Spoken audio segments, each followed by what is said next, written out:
When was your first undercover mission? 2012. Before the organization's even formed? Yeah. How did that get spun up? I was going into bars, and there were specific targets, individuals within the pipeline. Get their phone number. A lot of times I was the assistant to a rich European or American, and that's how I present myself. And goal was to get that conversation going. If you can get that hook, because you can get that phone number, but you don't get that text back or that call back. If they actually call you, that's great. Why don't you make them trust you? Dude, it's amazing what you can do when you just have a beer and a cigarette with somebody, and I hate cigarettes, man. So you'd sit in the bar, you have a drink with them, get this information, you try to get to their number. So you have your alcohol, your cigarettes. The third element there is cash. Casually show that you have a ton of cash, which is not hard to do in Tanzania because it's different currency. Was your heart rate jacked your first time doing this? It was jacked when I knew that I was going in to do a buy and I was unarmed, and I knew that everybody around me was armed. Were you going in to buy like rhino horn or Ivory.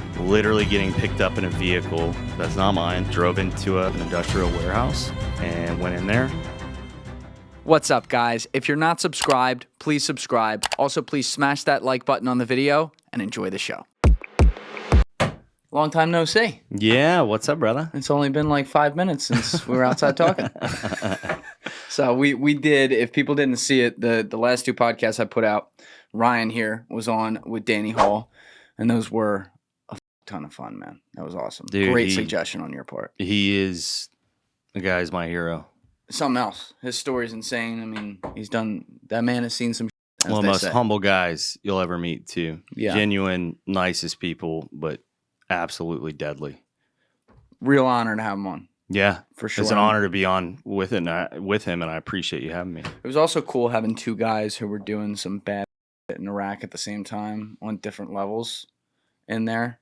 Like, kind of giving the perspective on that. That was cool. That was like, that felt a little bit historical in a way, like a little bit of an oral history, if you will. So I was pretty proud of that, to be able to like get that on the show. So you're the one that made it happen, bro. It's good shit. You made it happen, dude. Well, we gonna talk all about what you're doing today, but I'd be remiss if I didn't mention our little co-host today, the pride of Wayne, New Jersey, the baddest football player in the history of New Jersey, and I am not exaggerating there. Mr. Chaz Cervino, aka Chuck Gotti. Wow. What's cooking, baby? Great to be here with the squad. I mean, this is just the evolution of this podcast is just I'm so proud. So proud to be here, have this experience, man. Well, you're one of the reasons it happened. You're one of the guys who gave me a shot and believed in this thing even, before people even knew it was happening. So Chaz was on episode 40 back in the day too, but you've been like an older brother to me, so it's great to actually have you in the new studio now. It's coming a little full circle. Yeah, it really has. The whole thing's here. The vibe is here. As soon as you walk in, you're just like, all right, I just want to chill. Obviously, divulge in some badass stories. Have a lot of fun, Yeah, I mean, we got to. When was the last time we were all together? Like November 2022, something like that. Yeah, in New York? Think so. Yeah. Yeah. So I figured we could, if we're gonna shoot the on Vetpaw and all the stuff you're doing. I know you care a lot about it as well, Chaz. Yes, so I do. I figured this was a great one for you to come in on.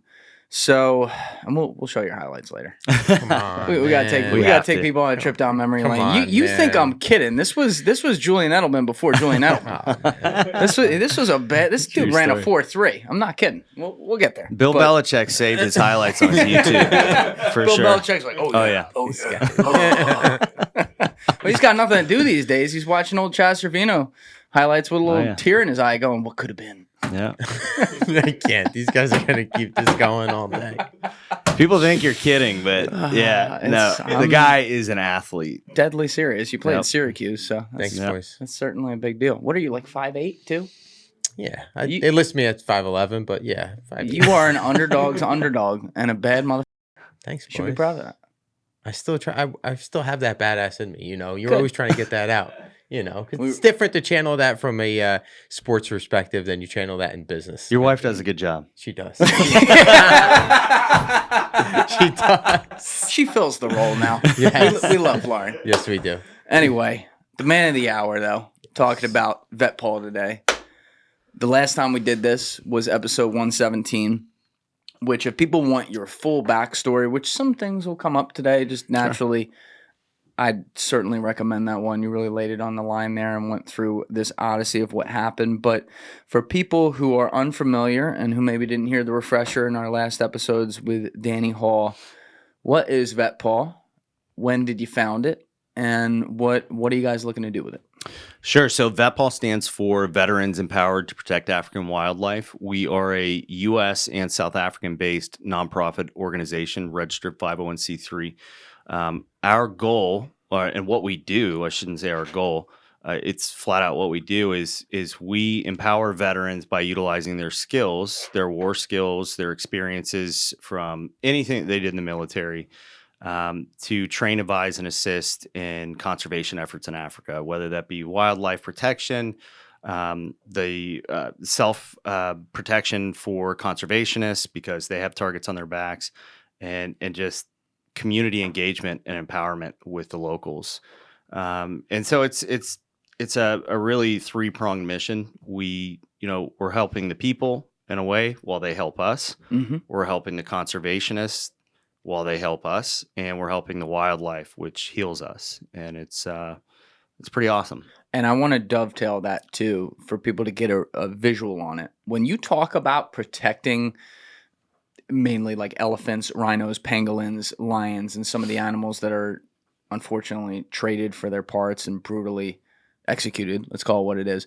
When you're talking about protecting them, this isn't just like, some rich dentist game hunters who are coming in and illegally hunting something. This is like where foreign governments in some cases and very wealthy people from foreign countries, hint, hint, East Asia usually, are funding terrorists, literal terrorists, be it from ISIS, Boko Haram, Al-Shabaab, to come in and kill these guys and occasionally hire some of the locals to come do it with them for pennies or whatever they can actually live off do it. To go kill these animals in cold blood and decimate their populations and threaten their future on this earth.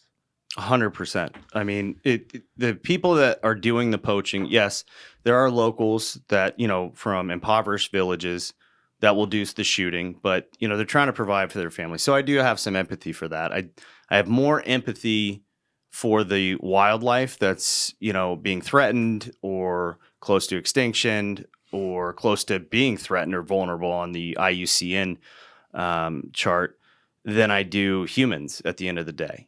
Because there's so many, we're billions of people. You're talking lions are, around 20,000 left. That's crazy. You're talking giraffes that are, 40,000. You're talking elephants are at 400,000 again, luckily, where it was down to just under 300,000 a few years ago. Black rhinos are at 6,000. White rhinos are at 25,000. It's give or take. These are rough can numbers. we check these numbers just so Ryan doesn't Please do. If he's 1,000 off or something? Everybody always has an opinion, but don't get lost on what we're really talking about here. Numbers are numbers. We're close in those, but like I said, you can be a poor person that's trying to provide for your family. I'm not over there to tell you that you're doing something wrong. I'm telling you, I'm helping educate you, not as an American, but as a human, period, that these animals are your heritage. Yeah. And they are your future as well. And if we can get that encapsulated in these countries, in these local societies, we can actually fix this. But the last thing that I want to do, especially as a white guy, blonde towhead from Florida, is to come tell an African national, or whatever the country that they're from, that, hey, this is what you need to do. Like, yeah, right. You have to be conscious. 100%. Yeah. And you laid some of this out last time, but like you had from the beginning through your State Department contacts, because you worked in the State Department after leaving the military. Correct. You had direct contact with high-level government officials at several different African governments to where it was a partnership where you're coming in and they're like, here's what we want. Can you deliver? And you're like, yes. 100%. I will tell you, the president of Tanzania at the time, President Kikwete, said he wanted his park rangers to operate like U.S. Marines. Yeah. And that was one of the proudest moments as a Marine. I'm like, hell yeah, let's do it. Guys, if you're still watching this video and you haven't yet hit that subscribe button, please take 2 seconds and go hit it right now. Thank you.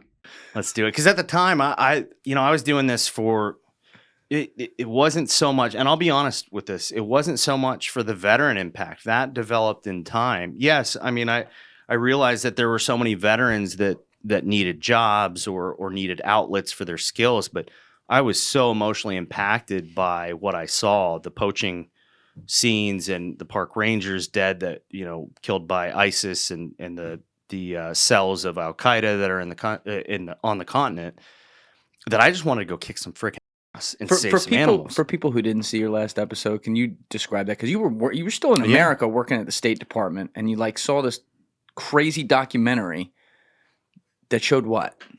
So I came back from Iraq. I was tossed back into civilization here in the States, and I will be totally honest. I actually just did a documentary on PTSD, and I was very open about it. I was a liability, not just to myself, but society.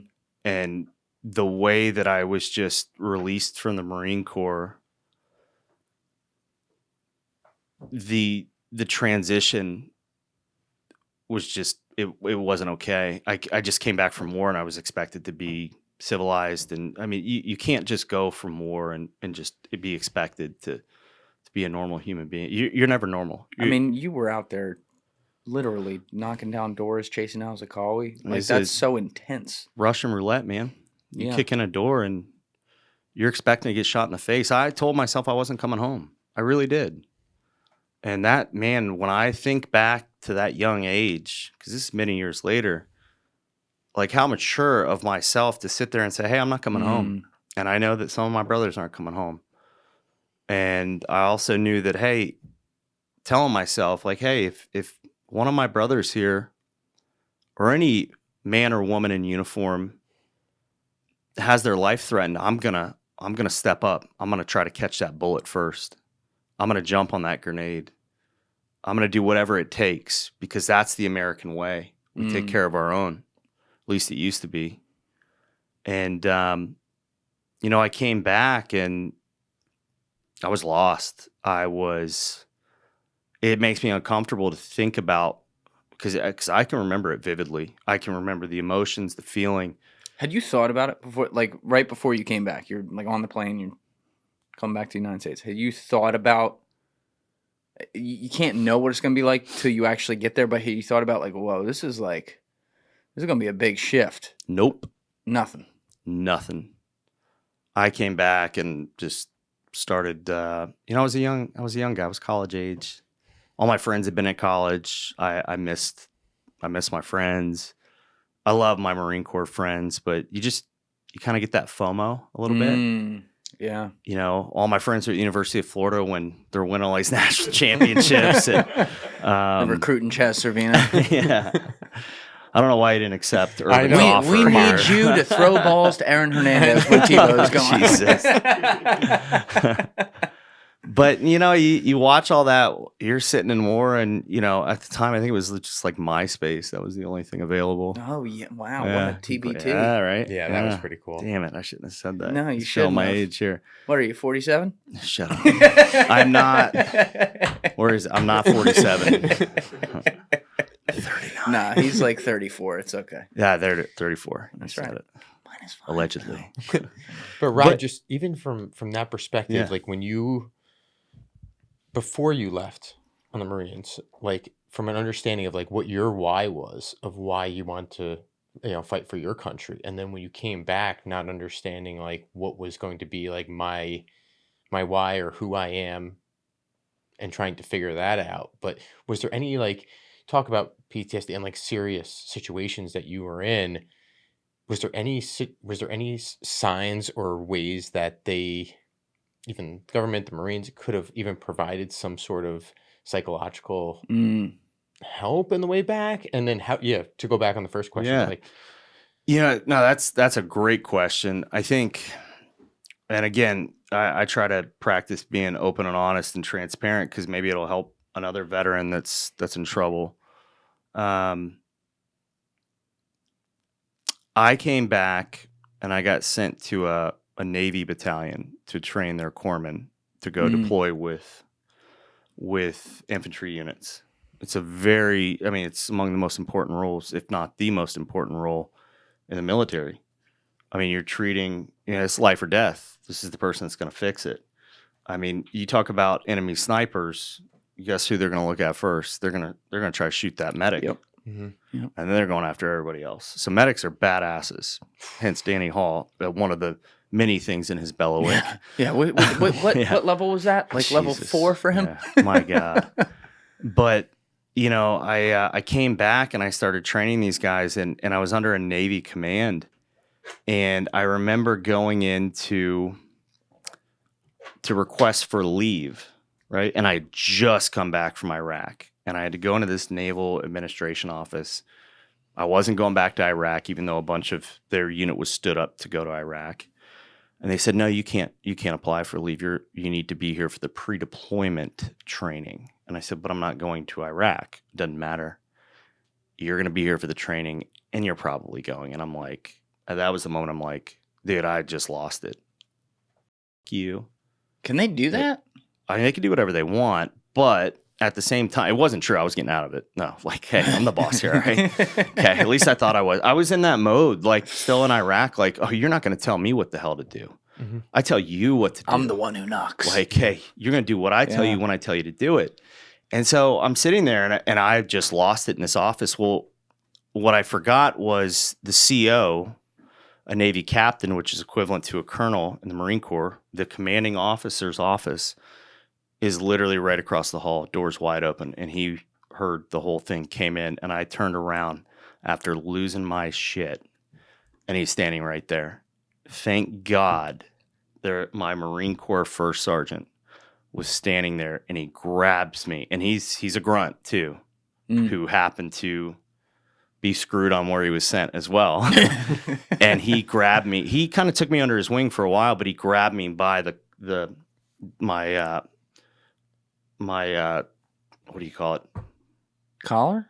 The chain? By my collar. Okay. Ripped me into his office, slammed the door, hugged me, and said, hey, calm down. You're okay. And that is not the side of him that I had ever seen before. He was such a hard ass. He go, hey, you're okay. So he knew. He knew. And you could see it in his eyes that he was worried about me. And I mean, I'm getting chills right now, because that was the first moment of empathy or compassion that I felt from a leader, like to that level. Seeing as he pulled you aside, I would imagine right after that you then realized, like, oh, okay, all right, this is different. Something's coming over me. I was tripping out. Okay. Yeah.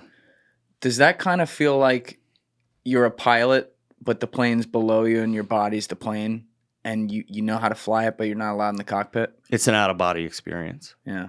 100%.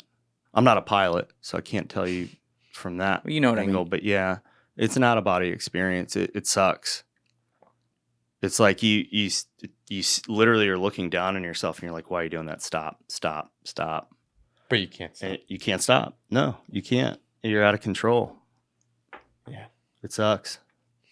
So how did you? I remember you told there was a little bit of this, but not these details. The last time we talked, but how did you deal with that at the beginning? Like in the years before you transitioned to being State Department Protective Services, which I want to say it was like a couple years there.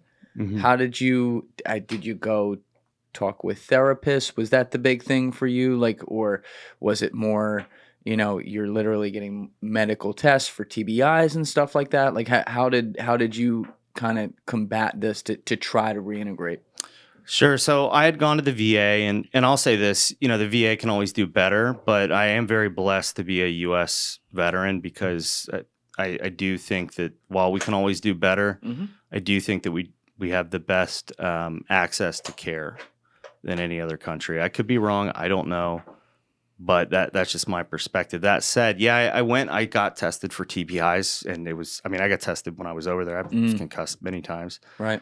Had my forehead bashed in. I mean, it been through a bunch, and it was acknowledged. It's in my disabilities. They gave me medication and whatnot. I was like, sure, I'll take it, whatever. And I didn't take it. I didn't believe in it. Yeah. But it was when I had some episode. I was down visiting my parents, and my mom she's a hothead. She's a badass. She's tiny little thing, blonde and country, and she doesn't sound like me. She sounds like this. Like she's got a little bit of an accent. swang. But she told me, she said, "Hey, get the hell out of this house and you go get help and don't come back until you do." And for my mother to say that, that means something. And when she said that, I did it.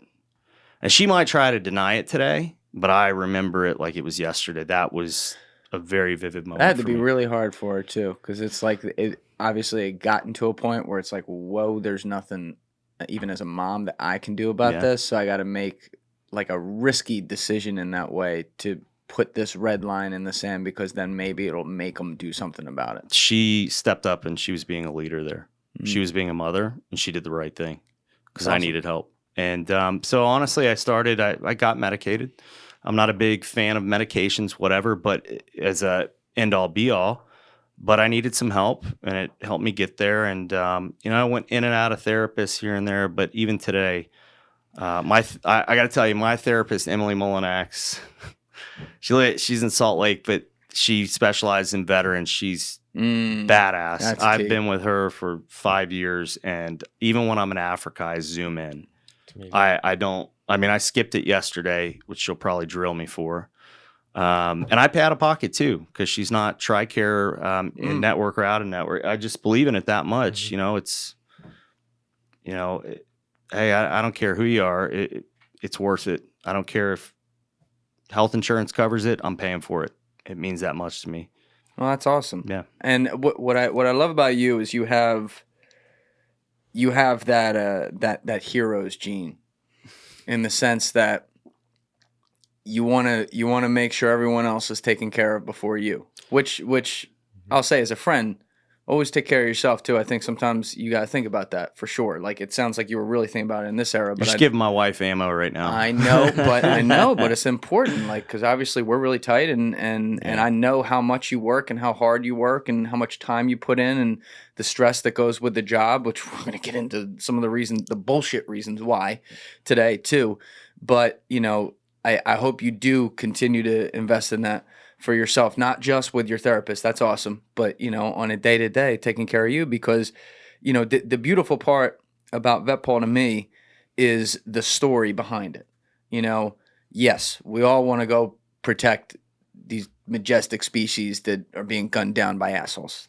Everyone can get behind that. But the people who are doing it, there's something a little cooler about it than if, like, me and Chuck just popped the fucking flight to Africa, landed with a couple AKs there, and went to work.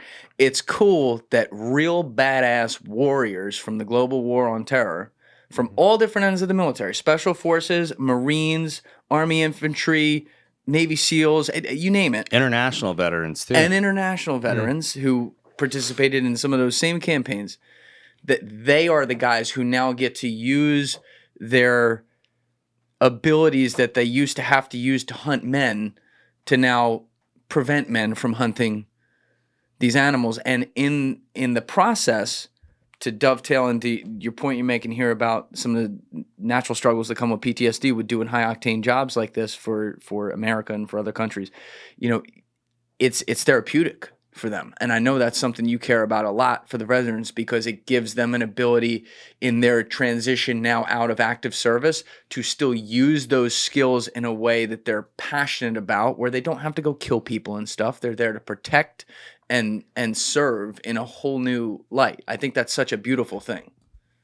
Yeah, I mean, it's like I said, I started this for selfish reasons, and selfish isn't always a bad thing. I feel like, we have this negative connotation with it, but I did it because I needed to do it. I needed to go, like, it took this thumb out of the dike or whatever in my soul, and I needed to go and do this. But in time, I originally I knew that I needed other veterans. I couldn't just do this by myself. I'm not Rambo. But I didn't. Kind of. Come on. A little bit. Yes. Danny Hall.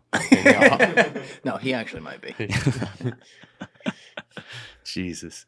Don't even get me started on Danny Hall. Oh my God. I was almost very appropriate there.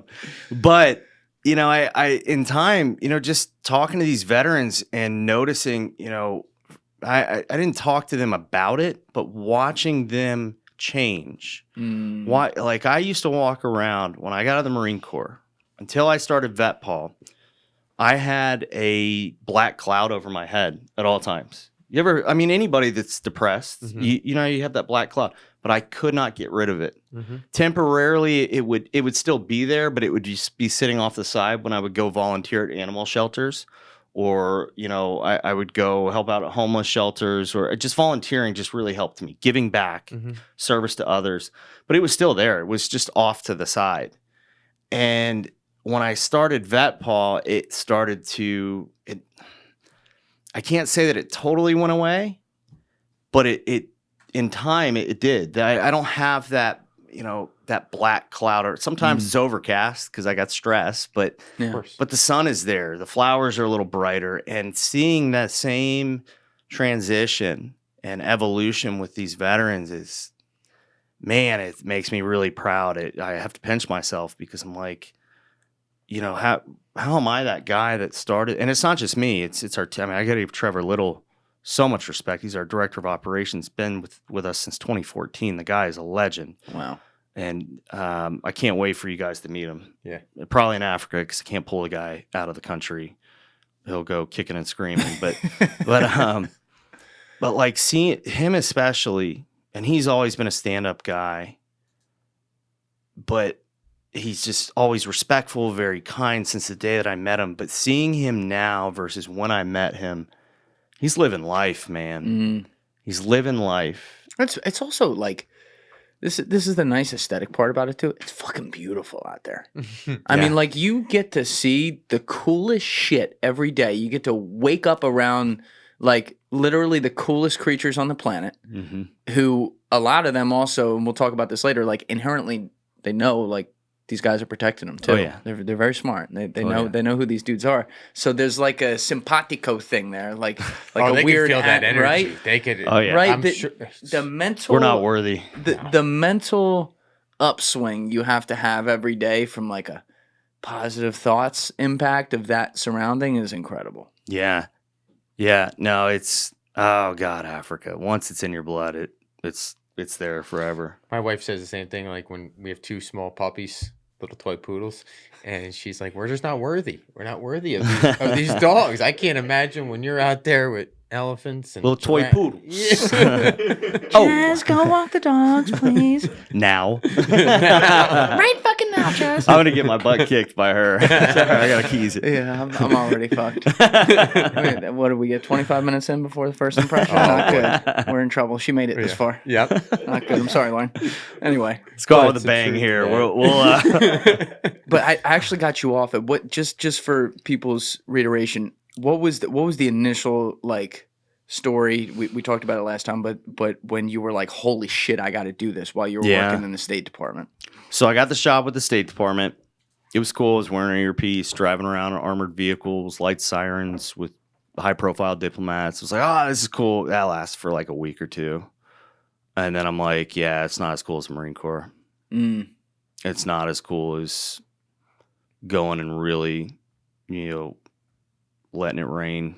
And you were doing it in New York a Yeah. lot, right? Because you lose Susan Rice. yeah, Susan Rice, You're on her Hillary detail. Clinton's details here and there.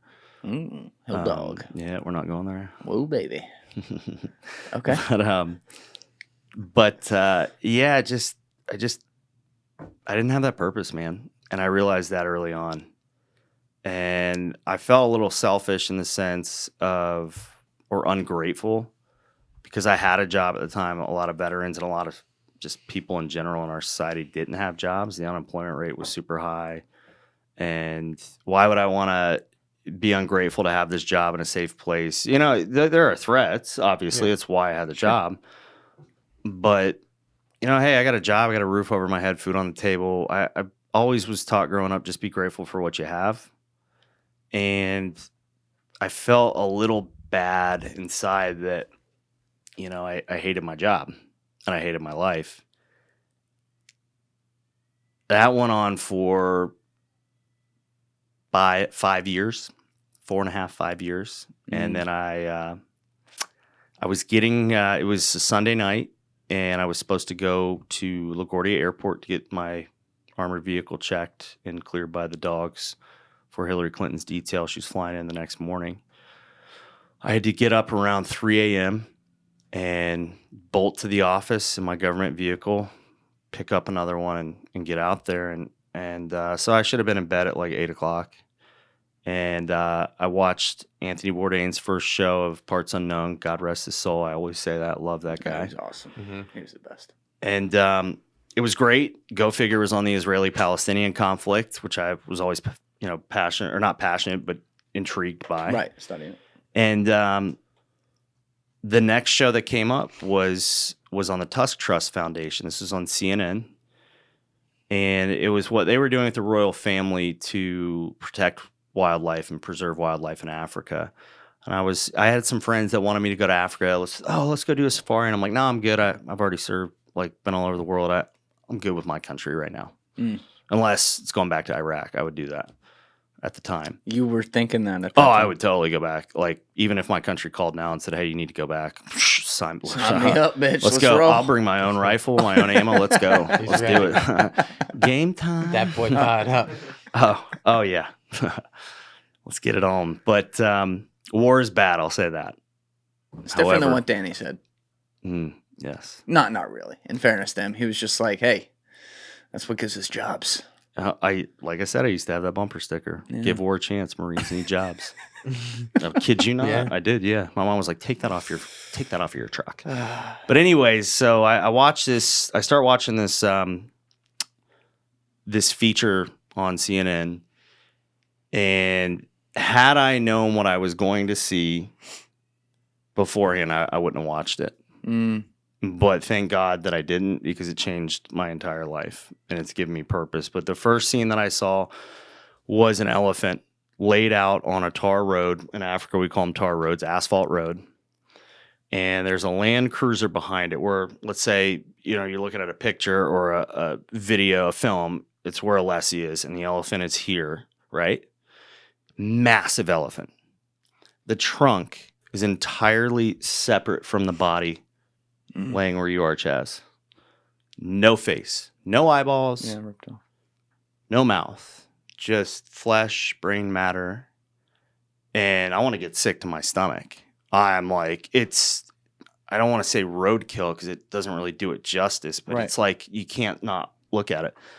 The next scene, and this is all 1, 2, 3, bang, bang, bang. The next scene is 3 park rangers laying dead face down in a line. You know what triggered me there was insurgents that we laid out in a line over there. It also triggered the Ramadi Marine snipers that were killed, and they laid them out.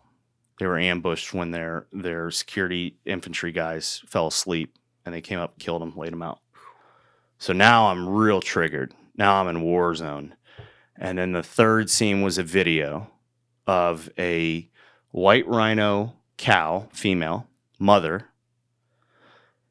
Her newborn calf was lost in the bush, and a newborn calf needs milk every day, needs its mother's milk, or it's not going to survive. Flat out. It will die very quickly. And she was missing her entire, from her eyes down, navel cavity, and her entire, you could see in it, there's blood, there's flesh. They zeroed in, these conservationists are filming while they're waiting for the veterinary team to come and put this animal down humanely. Suffering horribly. And I was pissed off at first because I'm like, why are you guys filming and not helping this animal? But what the hell are they going to do? And thank God, I'd hug them today. I said this yesterday. I would hug them today and thank them for having the goal and the discipline to film that, because people needed to see that. I needed to see that. It saved my life. But when they zoomed in on her eyes and she's crying and I'm seeing these tears, And she looks confused. Oh my goodness. She looks angry. She looks sad. She's in pain. She's hurting. I felt all of that inside, and I was tucking it away in that glass jar of emotion, and she shattered it, that Rhino. That Rhino is hands down my hero, my savior. She is, I mean, I'm a religious guy. When I go to heaven one day, that Rhino better be right next to me, because that Rhino saved my life. She gave me purpose. And that was the moment where I realized, hey, I'm crying, I'm mad, I'm angry, I've got snot coming out down my nose, I can't even talk straight, I'm frantic, I'm confused. Everything she was feeling, I realized, hey, I got to change my life, I got to do something. And that was my priority. From that point on, for the rest of my life, I said, hey, this is my priority. These animals, I was put on this planet for a reason. My path was set for me. Everything happens for a reason. Doesn't matter your religion. Doesn't matter if you're spiritual or not. Hey, things happen for a reason. Oh, yeah. All right? Everything is meant to be perfect, even the imperfect. All right? That's right. And I believe that, and I stuck with it. And that's when I realized, hey, I got to go to Africa. I just got to see what, like at least that second. Yep, 100%. Now, in the build up to that, before you didn't know you were going to see it, as you said, but in the build up to that, obviously you laid out that there was a point pretty early on in the State Department work where you're like, all right, it's a job, but it's not doing it for me. But you still worked it. I think 2-3 years, something like that. 5 years. 2 years after I saw that, yeah. Well, year and a half. Okay. Yeah. So, in the build up to that, though, were you starting? Like, I'm trying to think of like I don't know if this is the right word, but like the malaise of setting back into society. You have now been, this is like 2011, 2012 when you see this doc, something like that? 2012. Okay. Yep. So you've been back in society for 5 years or so. 4, yeah. Okay, 4 years. So you went through the really early struggles. You then started to take care of yourself with that. Well, I'll tell you, I was still going through the struggles. Right. I mean, I was still getting in fights. I was still, that's when it's a real problem. You're working for the federal government. You can't just be going out being That's a dumbass. Right. Like you can't just go out and like, so what if somebody, looks at you wrong or, tries to step up to you just for lack of more appropriate terms. Yeah, but, of course. So what? Blow it off. Who cares? What I'm getting at is like, how this is different than what I'm going to say, but how there's like the 5 stages of grief or whatever. What's it like? Denial, anger, something, acceptance. It ends with acceptance. It's not like when you get to the acceptance level of it, it's like you're okay or whatever. You still just lost somebody. In your case, you kind of have a similar trajectory with that coming out, and you're still dealing with these demons. And what I think is when it seems to me, but correct me if I'm wrong, please, like when you got it to a point where, yes, you're still having some of these struggles, but it's not like at a 12 like it was at the beginning. Maybe now it's at like a 6 or something because you've helped yourself out.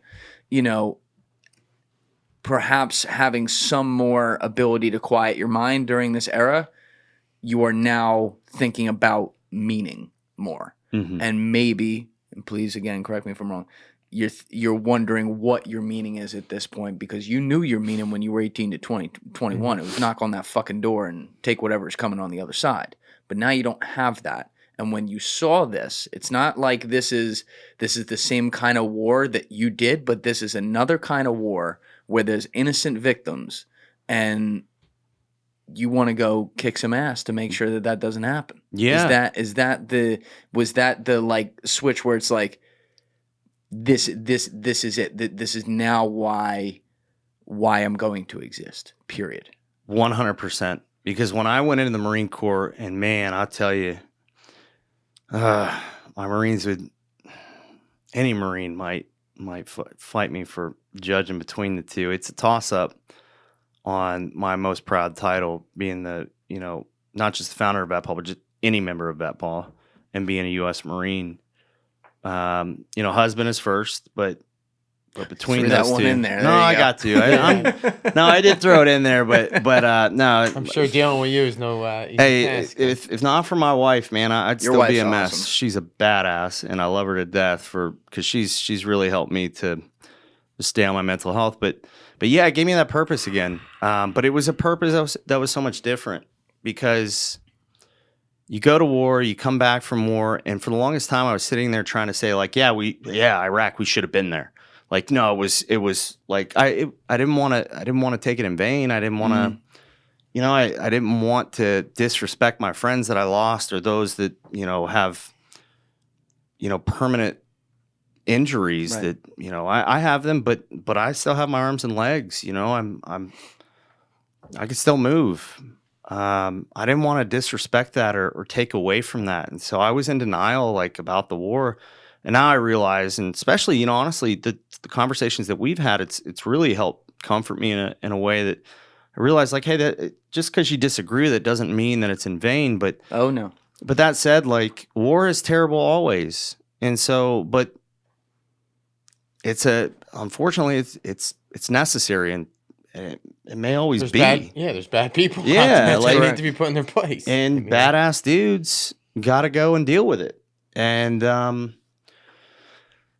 but at the end of the day, like that wasn't my purpose. But it was for the longest time. It was the only thing that I knew, and. I always say this though too. Like we can there's two separate conversations here, and we were talking about this with Danny, but let's reiterate it. There's the conversation of the politics behind the motivations of a war and whether or not that was right or wrong. And then there's the conversation of the people who are trained to, when called upon, go there and do their job and do it to the best of their abilities and go into the most dangerous situations that none of us volunteered to go into. Therefore, we have no room to talk with that. And so I always separate, and I always say this on the podcast, and I will say it till I'm blue in the face. I always separate the conversation between like For God and Halliburton and that whole thing, and the guys who went there and did the job and had absolutely nothing to do with the motivations or the backroom political dealings on making a decision to invade this particular country and what they did. There were bad guys there. There were awful guys there. Saddam Hussein was one of the worst people to ever walk this earth. That whether you agree with the war or not, that fact doesn't change. And the bottom line is, so many of our best and brightest, the Hughes of the world, the Danny Halls of the world, a bunch of other guys I've had in here, including Sean Ryan. You guys went in there and you did your job, and you should be commended for that. And we don't want to live in a world again like Vietnam where guys were spit on when they came back. God. Which was, it wasn't their fucking thought. They went over to a hell there. Mm-hmm. And they did the best they could. Mm-hmm. Those always have to be separated. Yeah. My father-in-law, Ron Buckhammer, he's a Marine Corps captain, forward observer, infantry, Vietnam. And I was terrified to meet him when my wife took me to meet him. She was my girlfriend at the time. But hearing this, he has a whole PowerPoint presentation on his deployment. Mm-hmm. And he showed it to me. It's awesome. It's such an honor to see. I've seen it twice. It's like takes 2 or 3 hours to show, and then of course afterwards he's like, all right, now your turn. I'm like, oh shit, well I don't have PowerPoint. Sorry Ron, I didn't bring my PowerPoint. but anyways, like just hearing those stories, those guys coming back, it's like, yeah, it's hard for me to complain as a veteran, because we've got it so much better than they did, and those guys are heroes to me and to all of us, really, total legends, and they handled it with class. But, this is where Vetpaw is important because it is a way to transition veterans. It's a way to calm them down. Yeah, it still can be a dangerous mission, not just for the people that you're going after, but the wildlife is dangerous. The wildlife is arguably, in my opinion, more dangerous than the poachers because they don't. They're wild animals. There was just a woman in Zambia, an elderly woman. I believe she was like 80 years old. An elephant smashed a safari truck, and she was killed. Yeah, I saw that. Yeah. Do we have that video, actually? Because it doesn't show her actually getting smashed. But, Alessi, if you can type in elephant knocks over safari truck. Yeah, I saw it. It just shows if you piss an animal that size off, this... You have the largest land mammals in the world out there. You've got elephants... not Asian elephants are up there too, but African elephants. You got white rhinos, black rhinos, hippos, Cape buffalo. It's even a giraffe can kill you with a kick. Right. Yeah, the New York Post one. Do that one. This video is pretty crazy because it's like it happens so fast too. It just comes right over the truck. Alessia, you need to get premium. I know, dude. Give me the hookup. Like, it seems far away at first. You're watching it. And that elephant right there, I'll tell you right now, he's not even running full speed. No, he's not. He could crush right through those trees. Trotting. Boom. Gosh, He damn. came over and like readied for the squat. Like, all right, let's lift this bitch up. Boom. Damn. Gone. It's amazing only one person died in that too. Very scary. Yeah, I've had some scary situations with elephants, and you got to respect that species. Oh yeah. Always. There are so many conservationists that spend so much time around certain elephants, like certain herds of elephants, and they know the matriarch or this, these bull elephants that this pair, because they typically, an older bull will team up with a younger bull, teach it once it's out of the herd, the mating herd, it's kicked out. The older bull will take it under its wing, teach it how to be an elephant, essentially. But they seem chill, whatever. And I always see it, they'll be on foot or in a vehicle, chill. And no, you're getting complacent and you're going to get somebody killed. And these are trained conservationists, and I hate seeing it. You don't respect that animal enough. You just don't. They've also, their population in the beginning of the 1900s was at like 1.2 million in Africa. Yep. And it got as low as, I want to say, like 275,000. That's correct. Now, like we said, I think you said 400. I believe, we can correct me if I'm wrong here, I think it's even up to like 460 or something like that. So not where it was. We got to get it back, but like we're doing a lot better. But you think about that and how brilliant and intelligent these animals are and how well they communicate. We've played so many videos on so many podcasts of different things elephants can do. The generational trauma communication that occurs in that species, to understand that, it's one thing if they know, you and your guys because they see them every day, and the same elephants see them like, oh, okay, they protect us. But they see humans out there and something ticks the wrong way. Oh yeah. They're like, killer? Okay, well let's go take care of it. That's they're an animal. Yeah. That's what they're. I mean, we do it to other humans sometimes too, and we go to jail for it. But there's no jail out there. This is what it is. No, it's the truth, because we've sent teams into reserves that in the past, we'll work with any reserve that wants to preserve these species. Work with any of them. I don't get down with the elephant hunting. Personally, I just don't. As the president of Vetpaw, I don't. It's the whole mentality behind it. It's like, I'm going to pay all this money to go. Like, I have zero issues with hunting. I had none. Dude, I eat meat off the grocery store shelf. That's the worst thing you can do. This is what I like about you guys. You're not like preachy vegans or shit like that. You're like real people, and you have a dose of reality of where things need to be for balance in the ecosystem. Mm-hmm. Yeah, I think we're more animal welfare than animal rights. Animal rights is the individual animal. Animal welfare is the grander scheme of all animals. What's best for all species in the ecosystem. And, personally, the mentality that goes into, hey, I got to go stroke my ego and pay a ton of money to shoot an elephant. I don't get it. It's stupid. Having spent time around these animals, I just don't get it. I try to stay as rational as possible and look at these things without too much emotion. Otherwise, who knows? I'll start something else other than Vetpaw. I'm too emotional. But these countries, Africa's not what it used to be in the early 1900s. There are fences around a lot of reserves. The human population has exploded. And any time that animals and humans interact, it's bad. So you put these fences up, and now, you can't keep these. There's no proven effective birth control for elephants. They've tried some things. We've personally been involved with it here and there. How can you divulge details on that? I'm not a veterinarian. We were assisting and helping in the darting and monitoring the vital signs of the elephants when they started it. But that's a big need. Like if you don't want elephants hunted, because these reserves do have, they have huge staffs. It costs a lot of money, not just federal reserves like Kruger, but private reserves like Buffalo Kloof, for instance. That's our headquarters reserve. It's the only reserve in South Africa that's public land, federal government land, municipal village land, and private land of 12 landowners, Vetpaw being the 12th. Hey, they have a staff. They have a staff. They've reintroduced black rhinos in this region after how many years? Yeah. And cheetah and all these other species, they're doing amazing things, but they have to, and I speak about all reserves, they have to pay the bills. And without these reserves, people don't have jobs. You're talking about impoverished villages. You want to sit here as Americans and we talk about, poor, Africans because we're on this freaking pedestal. But it's like, hey, then don't, you can't get too emotional about the decisions that they have to make to do what's best for their culture.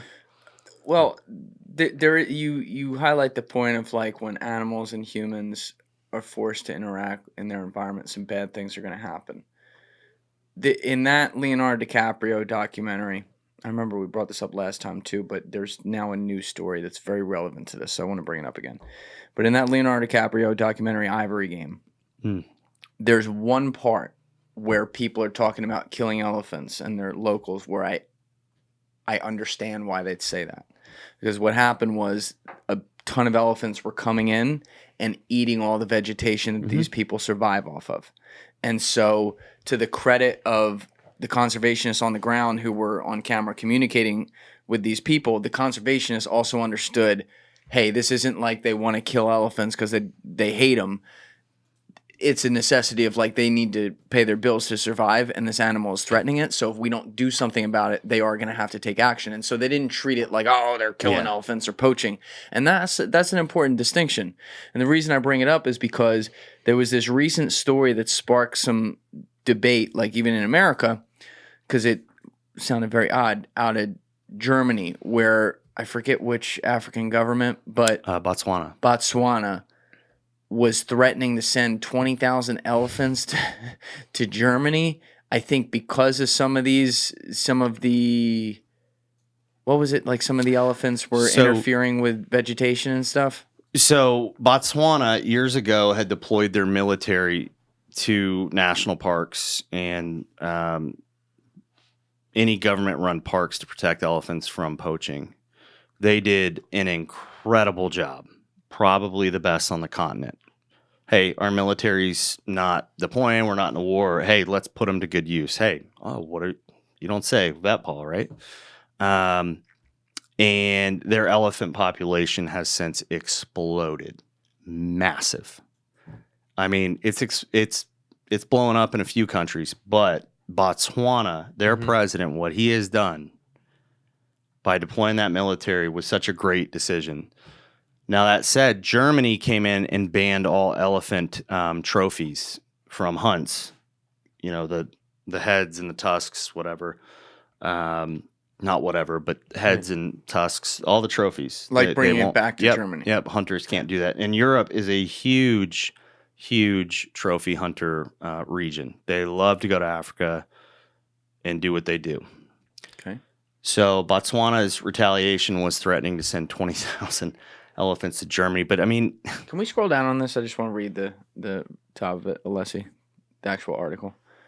All right, the president of Botswana has threatened to send 20,000 elephants to Germany in a dispute over conservation. Earlier this year, Germany's environment ministry suggested that there would be stricter limits on importing trophies from hunting animals. Botswana's president, Mokgweetsi Masisi, told German media that would only impoverish people in his country. He said elephant numbers had exploded as a result of conservation efforts, and hunting elephant helped keep them in check. Germans should live together with the animals in the way that that they are trying to tell us to, the president told German newspaper Bild. This is no joke. Okay. So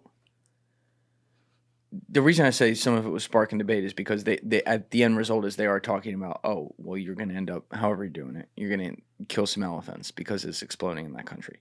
That said, seeing as we had a population go down from 1.2 million across an enormous continent, by the way, an enormous continent, 1.2 million is not a crazy number, right? Aren't there other places that have been depleted where we can redeploy some elephants similarly to what you do with black rhino that Vetpaw does? That's a complex question, and I appreciate it.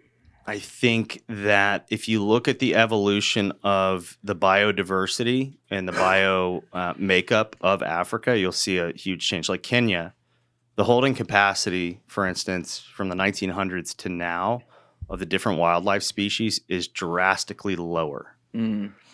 Why is that? And I'm going to say something that's pretty controversial. Again, I'm not a hunter. I am not a hunter. I used to hunt men. That's what I did. I have no interest in hunting. I wasn't a hunter before that either. Understood. When they stopped allowing hunting of all sorts, you started to see the decline in their ecosystem because, let's say, it's just different gestation rates between species. Impala reproduce like rabbits, for God's sakes. Elephants, 24 months for a baby. So it mows down the ecosystem. The plants all affect each other. You take down one species of fauna and then or flora, you're gonna lose another. Just because they all balance each other. So you're saying a level of it is important to have. Yeah, and so Hunting. just these other regions, they can't hold this amount of elephants. Now, 400,000, to put it in contrast, is way different than 1.2 million from the early 1900s. So yes, they can probably move them. It costs money though, and who's going to pay for that? What country is going to step up and say, hey, we'll pay for the movement of those. We'll pay for the veterinary stuff to move them. Whereas you have hunters coming from Germany. If we're going to be critics, then we got to step up and pay for it. We have to. Fair. Burger King, man. Burger King. Can't have it your way. Yeah. Mm-mm. Yeah, and it's like you said, it's just hard to fathom killing one of them in I couldn't particularly. imagine. I mean, I'm sure you've seen the videos of people doing it. It just looks stupid. It look like it. You watch this huge animal coming at them, and it's like, I mean, a fucking blind person could aim at it. The target's so big. Like, what's so impressive about killing it? You shot it. Your target is literally fucking 20 feet large. Yeah. It's not like shooting a deer from, sniping it from 500 yards away or something. Yeah. While it moves quickly. Yeah, you're keeping quiet for 2 hours. Yeah, and sometimes they shoot it, and then it's in is- pain. Yeah. So, I mean, from a mindset standpoint, it would be, it's a... Chaz, talking to the mic, sorry. Yeah. From a mindset standpoint, it's more of like from a food or survival standpoint, but from a sport, it just doesn't make a lot of sense in where you guys are, in where you're at and what you're doing. Like, there's so much more, I think there's other things that you can do. Granted, people might disagree with that in other ways, and I could totally disagree with them in that respect. Yeah, it's their right. But no, I just disagree with it. If you want to go hunt an antelope species or, and I guess that's me also putting one life, valuing one life over another. Sure. But for me, I don't know, elephants are one of the most intelligent and one of the most emotional species on the planet. I can't do it. There's also a lot of antelope. Yeah. A lot of deer, Yeah, like we have so many, there's certain overpopulated animals. Yeah. But, listen, at the end of the day, I'm an American and I'm not a conservationist by trait. I am a conservationist and I didn't go to school for it, but goddamn, you try to take that away from me. Good luck. Because who's going to try to take that? Oh, Jesus, conservationists, they spit venom left and right. It's crazy. Love them to death, but their passion is often misdirected. Yeah. It's very territorial. I would say you guys are quite The conservationist minded, considering the 11 years of work you've put in. I was about to say. Where was that white rhino population when you got there? 15,000, something like that? Yeah. What's it at? 30,000 now? Yeah. You're welcome. Yeah, it's fucking awesome. Yeah. Yeah. Congrats on that. God bless America. Yeah. It's not all from us, but we are a slice of the pie. I do like to think that anybody thinking about poaching, they lose sleep over our veterans at night. And I don't want to get too off a topic, but from the conservationist standpoint, I mean, obviously the veterans that you're hiring, they're coming in, they have a skill set and they could use that skill set, which I love that because there's in certain aspects when you do something like even sports in my life, I'm never going to be able to play football again. You're like, all right, to go out there and play some flag. Not with that attitude. Roll the tape. But in that respect, they can use that skill set that they've worked so hard on, and they could do that. But the educational piece that you guys bring to the table is also training them on the land because they're coming from other people, and then also the conservation piece, and like how you said of understanding these animals. Like you have to understand the psychology of that animal, and is that what you do as part of Vetpaw? Is also the educational piece? Dude, that's a brilliant topic to bring up because I mean so we don't just let any veteran come out. I don't care. Love Danny, but I'm gonna use Danny to make fun of him. I don't care if you're Danny Hall and did 2 backflips and shot Osama bin Laden in the face and your SEAL team $2 million. I don't care. It does not mean he's going to take offense to you calling him SEAL team. We'll deal with it. I will run fast. But anyways, I don't care what you did. I don't care how badass you were. This is a new world. I don't care what you did. Doesn't mean that you're right for this mission. Hey guys, if you have a second, please be sure to share this episode around on social media and with your friends, whether it's Reddit, Instagram, Facebook, Twitter, doesn't matter. It's all a huge help. It gets new eyeballs on the show, and it allows us to grow and survive. So thank you to all of you who have already been doing that, and thank you to all of you who are going to do so now. I need to know that you have passion for the cause. You need this in your own way. And I need to know that you have a ceiling to learn, a high ceiling, because there's so much learning. And that's coming from me, the founder. That's right. I learn every day. I learn not just from my guys, not just from being out there, but dude, Africa, you got to be a sponge. It ain't your culture. It is an ocean away. And there are many countries within Africa. We get this mentality as Americans. It's Africa. It's a country. No, it's a massive continent. Mm-hmm. So there are so many cultures within it. You got to be willing to learn. You have to have so much respect, and you got to be willing to be humbled because Africa will humble you.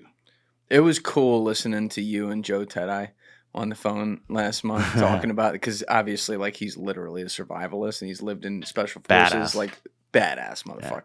Where he's like, oh yeah, to all these guys, they come out there, they think they're gonna own Africa. Nope, no shot. You know what it is, Ryan. You know what it is. Africa owns you, boy. Yeah. I'm listening to that. I'm like, okay, this is at least one guy Ryan's not gonna have to give that speech to, which is good. Because I know you get some of these guys, these really high level dudes who just think, we're gonna come out there and fuck shit up, and that's not. Different world. I mean, you guys have never had to kill anyone either, which is an amazing thing with all these dangerous poachers coming in there. We're going to talk about that in a minute and how this really works. But that's a huge testament to the peacemaking mission that this is, which is not necessarily what these guys are always thinking when they're like, "Oh, sign me up, let's go." I tell you what, man, and we're not bulletproof in that area. I mean, we have such a great team on the ground, and they've been kicking for a while, and every guy that's coming in now has been great. But even with selection courses, because we've had very stringent selection courses. They're going for 2 weeks. It's not boot camp. We're not treating you like, you're an 18-year-old kid and breaking you, but we are wearing you out with knowledge and physical fitness, shooting, all your military skills, and teaching you new classes. Those courses, we thought they were great. We thought they would be the end all be all solution to, bad actors that you get out there. Because, we're veterans, but hey, we got our 10% just like every other population of people or dynamic of people. But I have literally had to fly to Africa just to punt a dude off the continent that just wasn't, him being him was not working. Culture problem. Oh, yeah, big time. And it just takes one. You fly down there and you take care of that. Yeah, no, I'm you take care of. No, he could take down all Vetpaw. Yeah, no, 100%. One guy, dude. All that hard work. One guy, and I've seen it in organizations. One guy in a team, one guy in an organization can ruin the best thing that you have going. Oh yeah, you had now. Actually, that's a great segue, Chuck.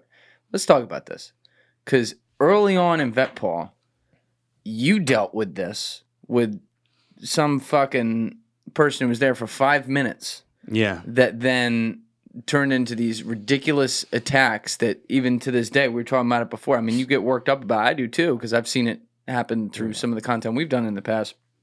You know, just some of the worst people who are probably funded by the people on the other side of this thing, you know, basically sullying the whole name of the organization and trying to paint it to be something it's not. So can you go into what happened there? Because they tried to label you guys, which is hilarious for people who have literally never killed someone doing this, as mercenaries. And to this day, that article is still out there, which is disgusting. But what even, how did this go down? Because I believe it was just that one person that you were like forced to hire for a minute. Yeah. So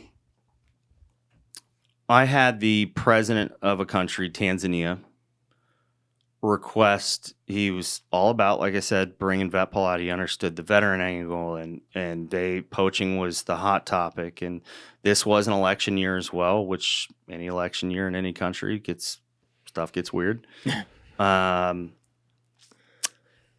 He had said, "Hey, I need you to bring a female veteran to Africa because we have an initiative to hire more female park rangers."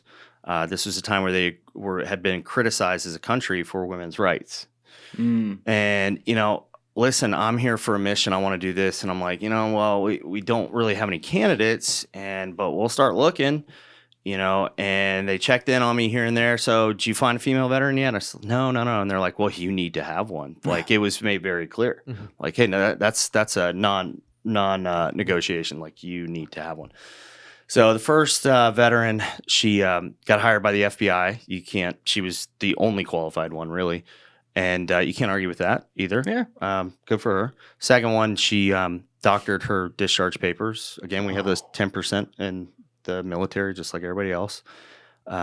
We did a background, and boom, we saw it. And the third one, you know, she had a little bit of fame from doing tactical modeling and whatnot. Tactical modeling? Yeah, it's a thing, apparently. Yeah. You can laugh. What is you thinking about it? like what are we what kind of like I'm picturing like it's basically a ninja chick like in army gear, that kind of thing? Yeah, with a gun and stuff. It's crazy what the marketing, I mean, it's just targeting. Was she hot? Not my type. Not my type. That's unfortunate. But listen, I say that with all due respect. You know, she's still a person at the end of the day. Truly diplomatic of you. Yeah. No, I mean that though. Listen, at the end of the day, and I'm pretty brash and rough around the edges, but I am a godly man, and everybody deserves respect, even those that fuck you over, and even those that use and abuse you. You know, that's on them. What you do? So behind the scenes, she did an interview with an outlet called tacticalshit.com, which I would never approve. Wait. No, is that called tacticalshit.com? Is that real? Yeah, I don't know if it still is, but we type in tacticalshit.com. Hopefully, we don't get like a fucking we're Trojan horse. We're going back. Those viruses are. Yeah, I don't know. This is the best marketing since Vetpaw. Tactical shit. Tactical shit. I didn't pull up. Nothing. It said page can't display. Yeah. 404. Of course. I feel like that's a risky domain. This is what I got. Oh, we got something. Oh, yeah, there you go. Yeah. So it's gone. It's gone. So she gave it. She worked with these guys on. She did like some vlog thing, and we weren't aware of it. And first how long of all, had she been working for you when she did that? She hadn't even been to Africa yet. I hadn't even been to Africa. So she recorded this. We didn't know about it. Like the only people, it was me and Oz, my buddy's Green Beret, 18 Delta medic, like Danny. We're the only two that were authorized to speak on the company. We made that very clear. But apparently I made a critical error as a leader somewhere by not drilling that into her head that you don't do that. Like you're not going to speak on behalf of this company.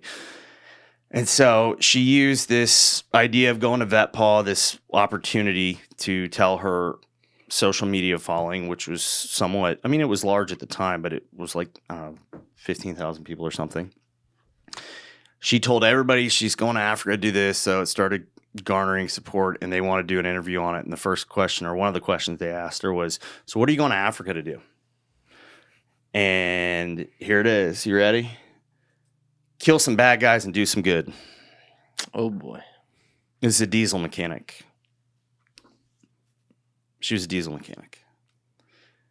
To say something like that as a diesel mechanic that has never taken a life or been in the position to take a life is so disrespectful to people like Danny Hall and all the other veterans that you've had on this show. And I'll even throw myself in there. And I didn't know about it until she was in Africa because that's when it aired. Mm-hmm. And when it did, people that had their own motives and did not like Vetpaw exploited the absolute hell out of it. I refused to throw her by the wayside and just toss her because, I don't know, just the Marine Corps, I'm all about accountability. And I don't want to, I saw that as an error in myself, which I shouldn't have. I really shouldn't have. But at the time, the veteran community was it was a big pissing contest. I'm better than you. No, that guy's not telling truth, stolen valor, this and that. And for a female veteran, even worse.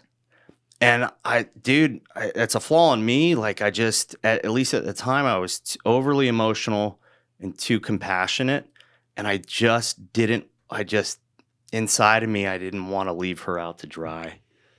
I was like, hey, this is my fault. I couldn't have prevented it, but somehow it's my fault. And I didn't want to just leave her to. That's a leadership quality. I was about to say, that's taking full accountability for something that, you did let her into the organization, or you let her, behind closed doors, but to do something that was totally wildly out of line, that was totally untrue. It's just, Yeah. And let me actually slightly defend her for a second and really defend you guys. It was very stupid, but she said it. Mm-hmm. It wasn't like there was some story where some cowboy went out there and blew a couple people away, completely against orders or whatever. She didn't do it maliciously. Right. She wasn't standing over dead bodies smiling like Abu Ghraib or some shit. She said something stupid. The fact, though, that they ran with this in these stories, again, with people pumping them who don't exactly like you because, again, maybe on the other side of the issue, the fact that they ran with it as hard as they did and then labeled you guys from one quote of some chick, mercenaries, with no bodies in sight, nothing that ever said that you're not working completely in partnership with the governments who want you there, no ability for you to put out the clear facts, which I believe, correct me if I'm wrong, you shared all the evidence and data of what you're doing and who you're working with some of these unnamed media outlets, we'll say. 100%. And they still didn't publish any type of correction or not even correction, added to the record evidence of, hey, by the way, here's some context on what they do. They refused. They said that it would be unethical for them to remove the article, but they'll do another article on us to show the real story. And I'm like, well, that's interesting because even today it pops up as the #1 news story in Google News. Not for long. Not for long. But it is interesting to see, and a lot of people that have never, taken a human life and then glorifying that, and then for people that have and the mental, strain or just it's a serious issue, and this is something that to throw that out there so loosely like that, especially the way she did, and then the amount of longevity and the lasting power it has on Google right now is just ridiculous. Yeah, and I'll say this too because man, like I said, I'm not a Bible thumper by any means. I'm a Christian person, godly, spiritual, whatever you want to call it. I try to practice every day in my life. After that article came out, I got bashed by the two most important professional communities of my life. Like I was literally the laughing stock of the veteran community and the conservation community. It was a dark, dark place for me, and I don't ever want to be the person that contributes to that of somebody else. Yeah. And so I say this because she, as a female veteran, on a tacticalshit.com interview, She was probably under a lot of pressure. She was probably saying what she thought she was supposed to say, and probably like, you know what I mean? So I get it. It was a stupid thing to say. I understand probably why she did it, but yeah, it's those. I mean, the collateral damage with it. I mean, dude, I had quit my job. I was going through a lot of personal things. I mean, it was a very trying time for me. But you know, I'll say this. Yeah, I would love for that article to go away because it should. And it's disgusting. The journalist that wrote it had threatened our social media person to the point she was crying, said, "Oh, you have no idea what's going to happen if I don't hear from Ryan Tate." Meanwhile, I'm about to lose my leg from a spider bite, and I'm getting evac back to I could literally not. This before they even had Wi-Fi on planes. And this dude's threatening. I mean, there was an agenda behind it. Sure. And if you go back and look at the people that were interviewed into it, which I shouldn't say because it's just going to get more clicks and boost it back up, but I'll say it. Those people are gone. One woman, I had a restraining order on. She was a cyber stalker. No longer has a conservation organization because she's a fraud. I'll say that she's a bad person. And the other dude was pissed off. He's SEAL that his show got canceled because it was terrible. And they did a show on a real organization. And we got clearance to do it. His show wrecked South African security companies. Everything that they did was illegal. I was living in government housing, driving with government, in government vehicles with government drivers. I had clearance, all of my paperwork, everything. I was deputized under their government and a presidential invite. Show that to this news outlet, and they didn't give a shit. Didn't give a damn. Like you said. Oh yeah, agenda. no, it was a favor. Hey, bro, do this for me.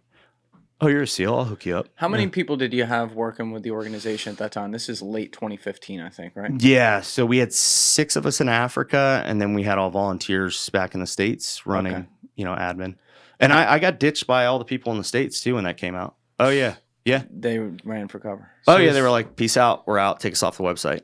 I was literally just. Who were these people? Were they military associated? Oh, one of them, she was working for the State Department. Maria, she helped me start the organization and believed in me, and it really sucked.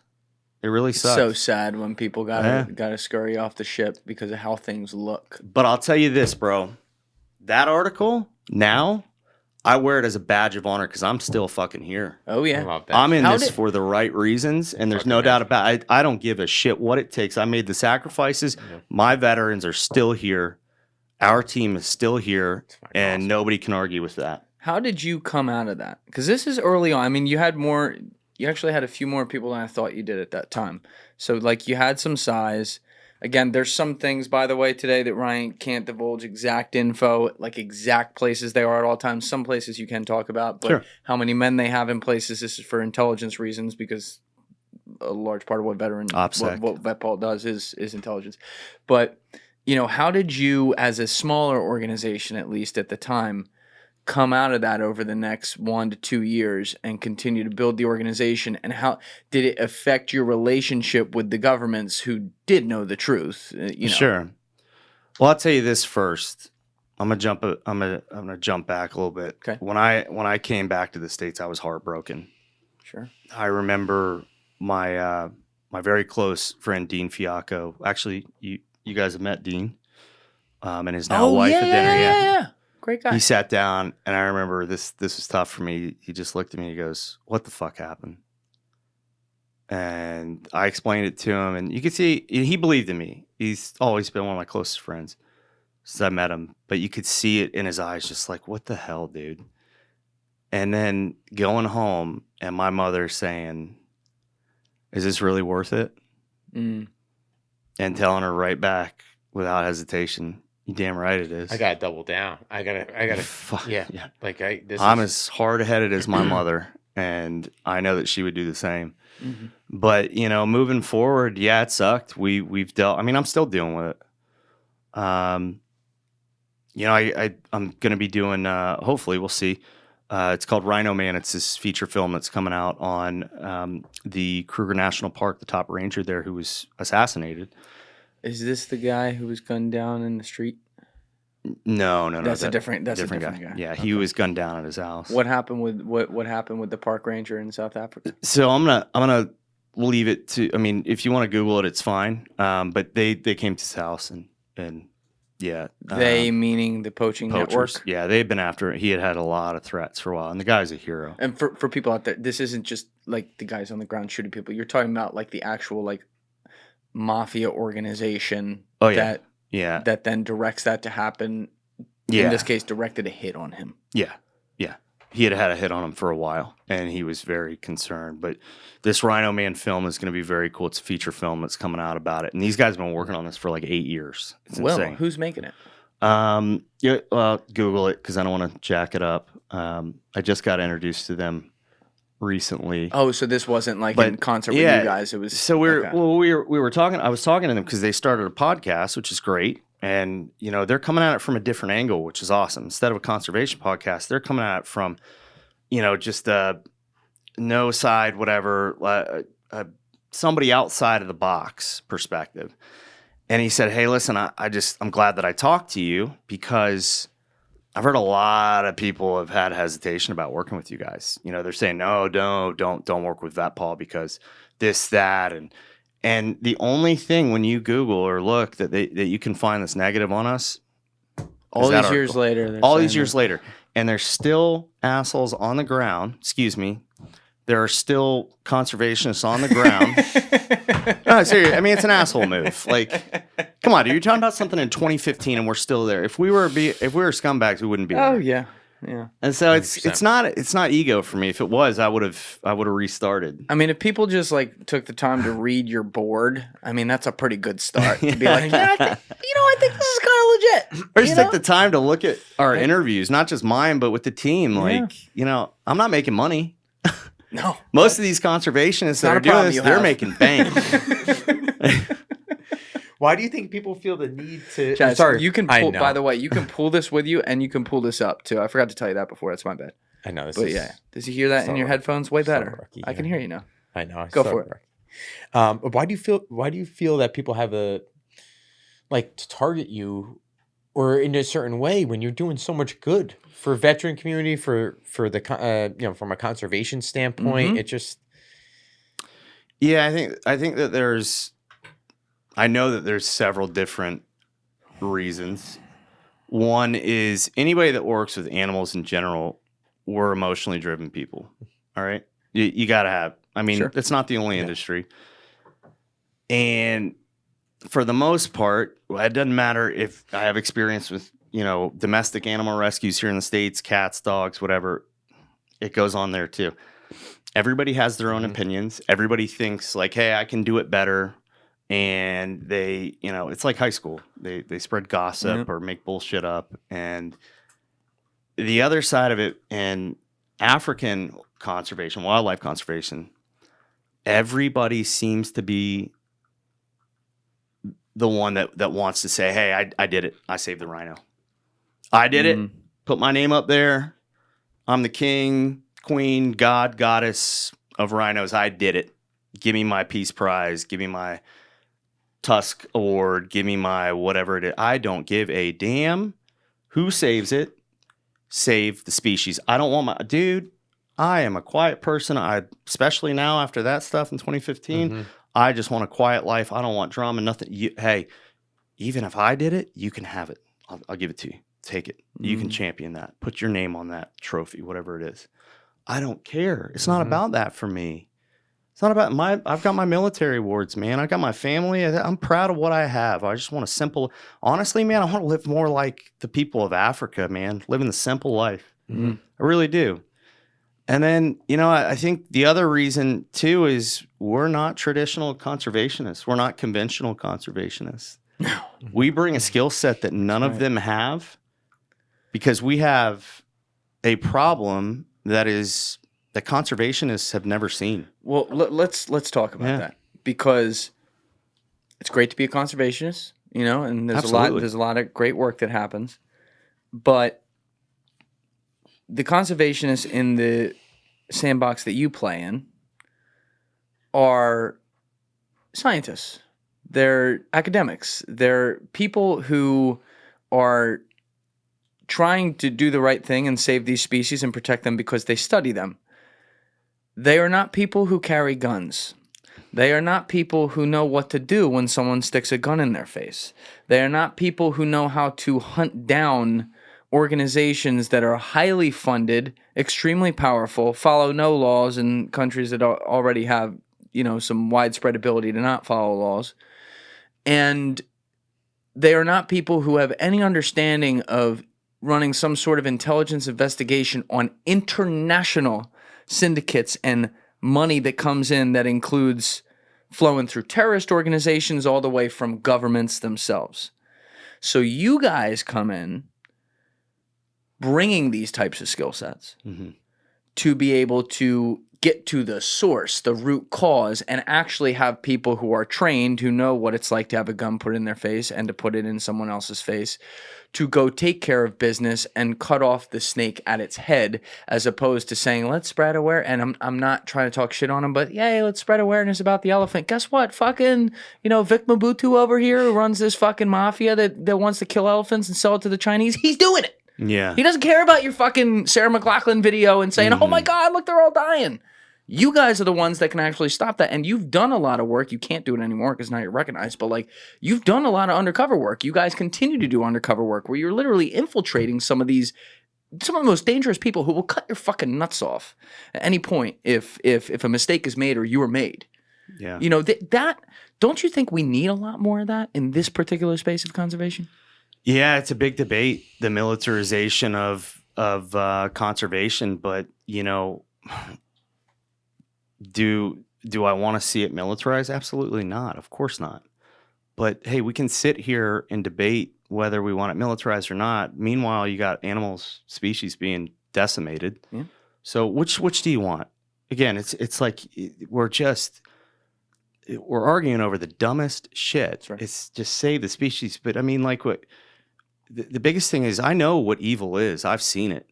These people, they think we've got so many American organizations that have seen what we've done. Yeah, we do have a big social following. It doesn't mean that, we have $1 from every single person that follows us on but you Instagram. All can I wish Let's that we help us did. out, I baby. tell you Yeah, what, let's do get it. on it. Link down below in the description. It goes straight to the mission. Ain't my pocket. I'll tell you that. I do want to say, though, thank you to all the fans who have really taken up this cause since you were on here. I still get texts or comments, I should say, about that, and also some DMs about that from people. And in all seriousness, I'm very appreciative of it, and I hope we can continue to do that. All my respect. You see the work these guys are doing. I see this coming to Vetpaw and Jungle Keepers from what we've been able to do here, and that is one of my favorite things about this podcast. I think the saddest thing for me, though, and I want to start with talking about some positive stuff in a second because I want to get off of this because this is an inspirational story, Vetpaw, and we've got a lot of good stuff going on, but the venom that's spit from American organizations. We've had other veterans try to start their own companies. We had this Navy guy that didn't make it to our selection, started his own thing, and then starts going on Reddit, spreading that article again, and bad-mouthing stuff. He's not even in Africa. He's just the guy got out of the Navy after 2 years or something. Thanks for your service, but don't sit here and try to play Billy Badass when you're not. And then there's an organization out of California that started by a zookeeper or something, which I love zoos, by the way. ACA accredited zoos. Great. But now they're teaching tactical training in South Africa to rangers and how to kick in doors of homes and take homes and secure. Dude, you're going to get somebody killed. And I found out that they were sitting there. At the end of the day, yeah, if somebody's talking bad about you, I mean, hey, you're not... It means you're doing it right, I guess. But hey, I'm playing the nonprofit world, and I got an organization here. And if your eye's on the prize, which is saving the animals, then you should only be promoting good organizations. Don't say nothing bad about anybody else, because ain't nobody competition to me. It shouldn't be. Everyone's supposed to want the same thing. Yeah. There's one common goal there. Yeah, exactly. I mean, I don't and really if you can do it better than me, dude, I'll be your biggest fan. Ask anybody that knows me.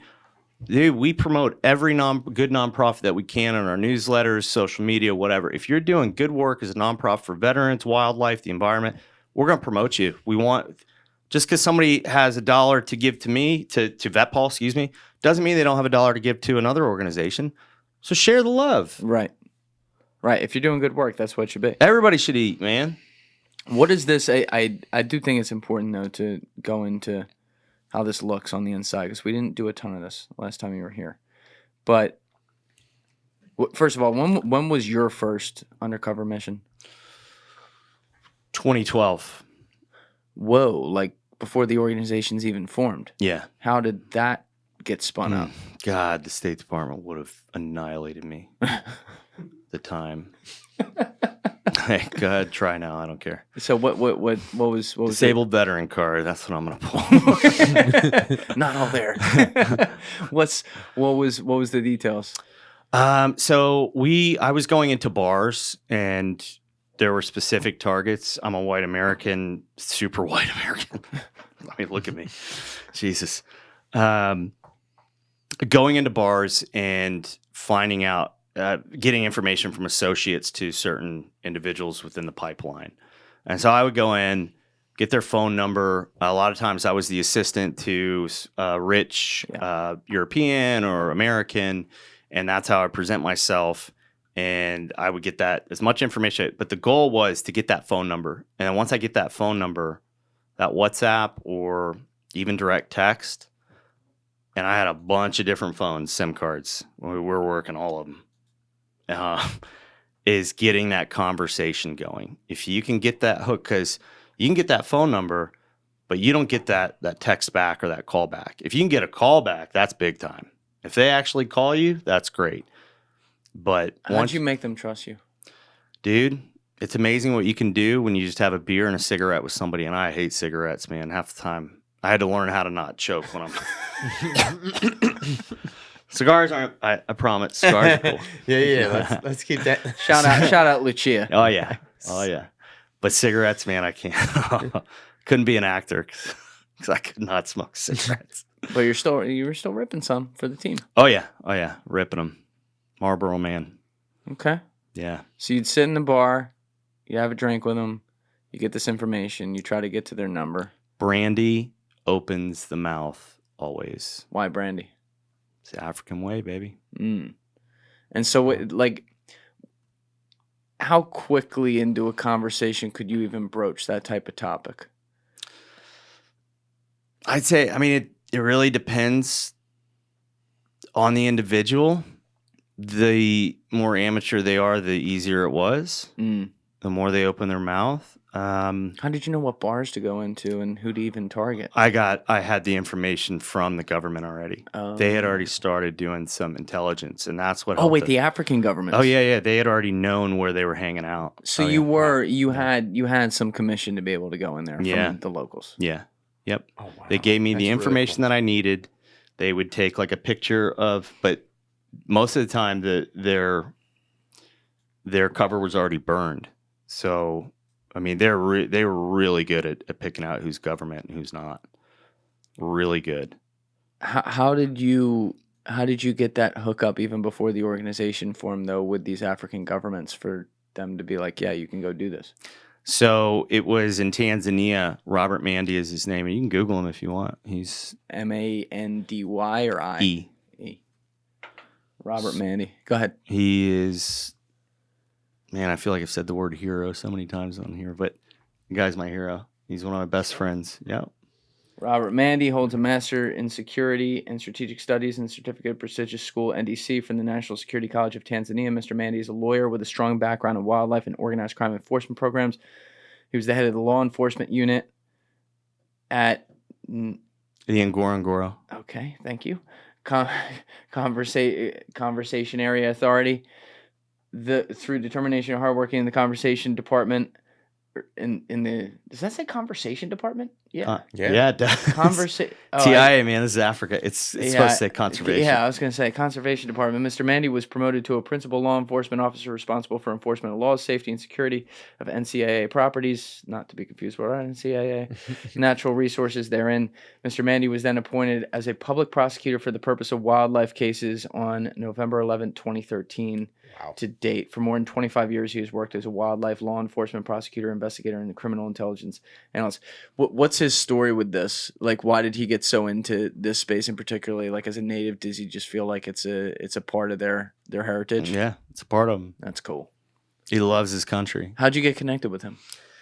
So the Tanzania ambassador to the United Nations, and damn it, I cannot remember his name now, but at the time, his cousin was the chief conservator of the NCAA, the Ngorongoro Conservation Area Authority, which is separate from, it's its own entity within Tanzania. It's separate from all the other parks, which fall under the Tanzanian Ministry for Natural Resources and Tourism.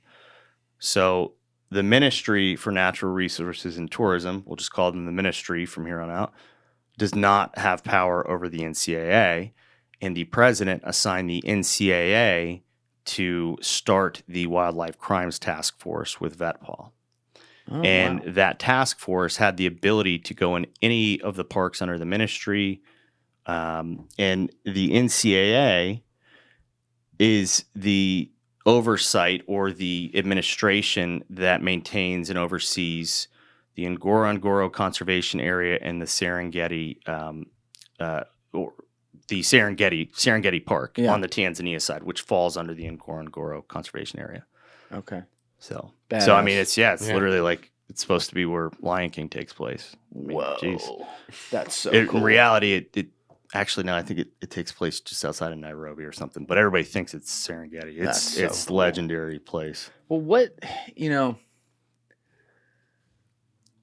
I remember in the Ivory game, there was a legendary detective in that. I can't remember his name, but he was really cool because he had just spent his life hunting down these networks and trying to stop them.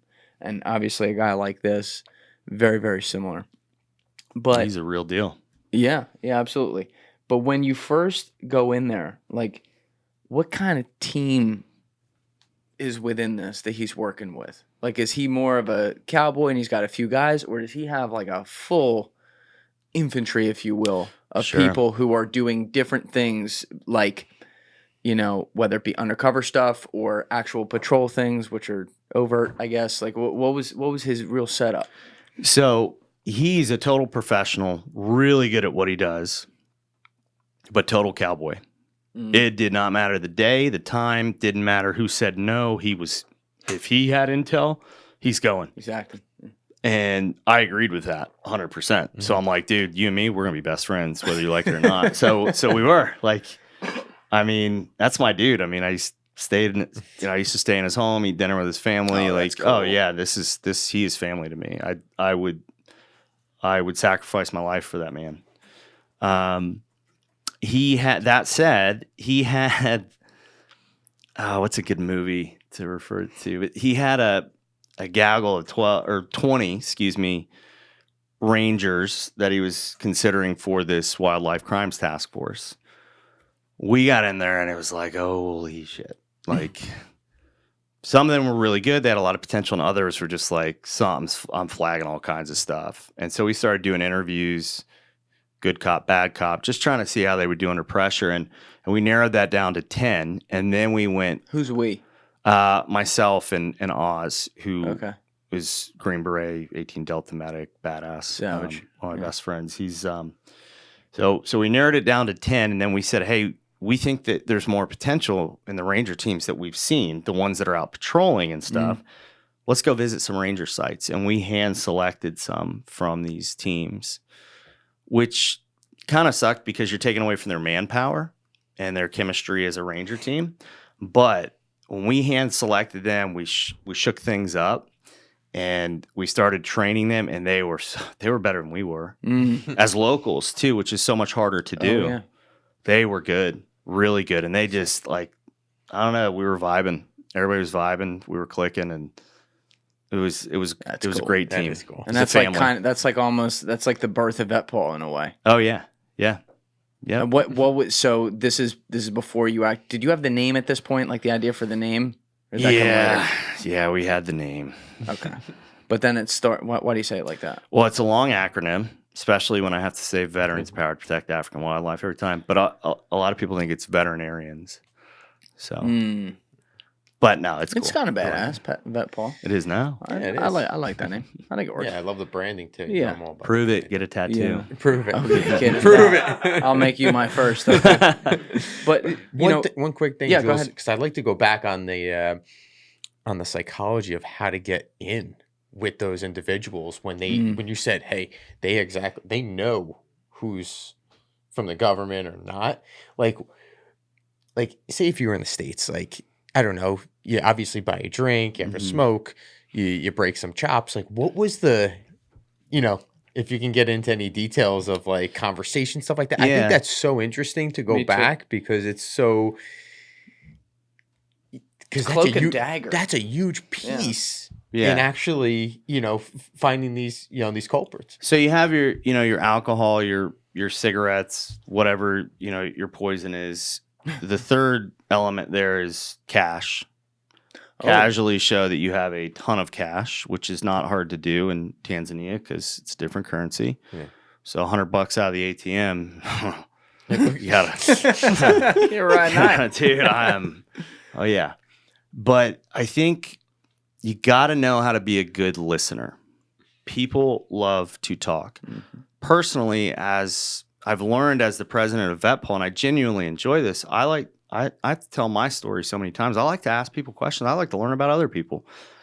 And so it transferred well to me. So, but you have to learn that if that's not your thing. I want to, like, you have to genuinely and emotionally, like, Julian, yo, dude, Chaz, tell me about your wife, dude. You married? You got to. Oh, yeah, nice. Cool, man. That's cool. You guys healthy? Everything going well? Nice, man. Cool. Where'd you grow up, dude? You got any siblings? Whatever. Like, just simple stuff like that. And then you ping on any which thing that you can relate to. And then you tell them a little bit about yourself, but then you ask them more about themselves.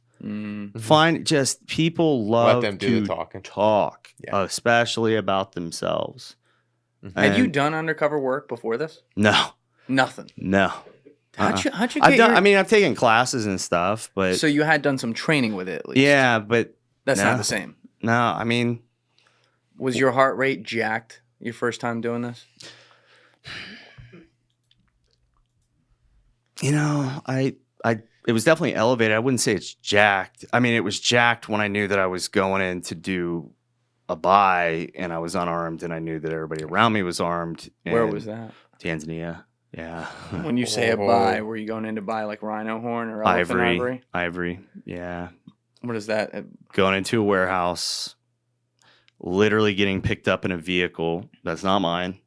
Bag? 3 dudes in it. No bag on my head, nothing like that. I don't know if I could get down with that. I'm not getting taken. But they let me see the whole route and everything, and we had developed that relationship enough that we drove into a warehouse, an industrial warehouse. It was behind a few other warehouses, and went in there, closed the door. Ivory everywhere? It wasn't everywhere. No, it was behind a bunch of shelves and whatnot, and they slid out of the way, and there was... But like a lot of it. Yeah, 100%. Now, when you're standing there, what do you feel? Do you feel like jackpot first because you're like, okay, we got him and we're gonna be able to act on this, or do you feel disgust first because you're like, holy fucking shit, that's a lot of dead elephants sitting in front of me? You feel that, but you go numb to that. I mean, I think I learned this from war. You can't decompartmentalize it or process it in the moment. You have to always be a professional. Get the job done.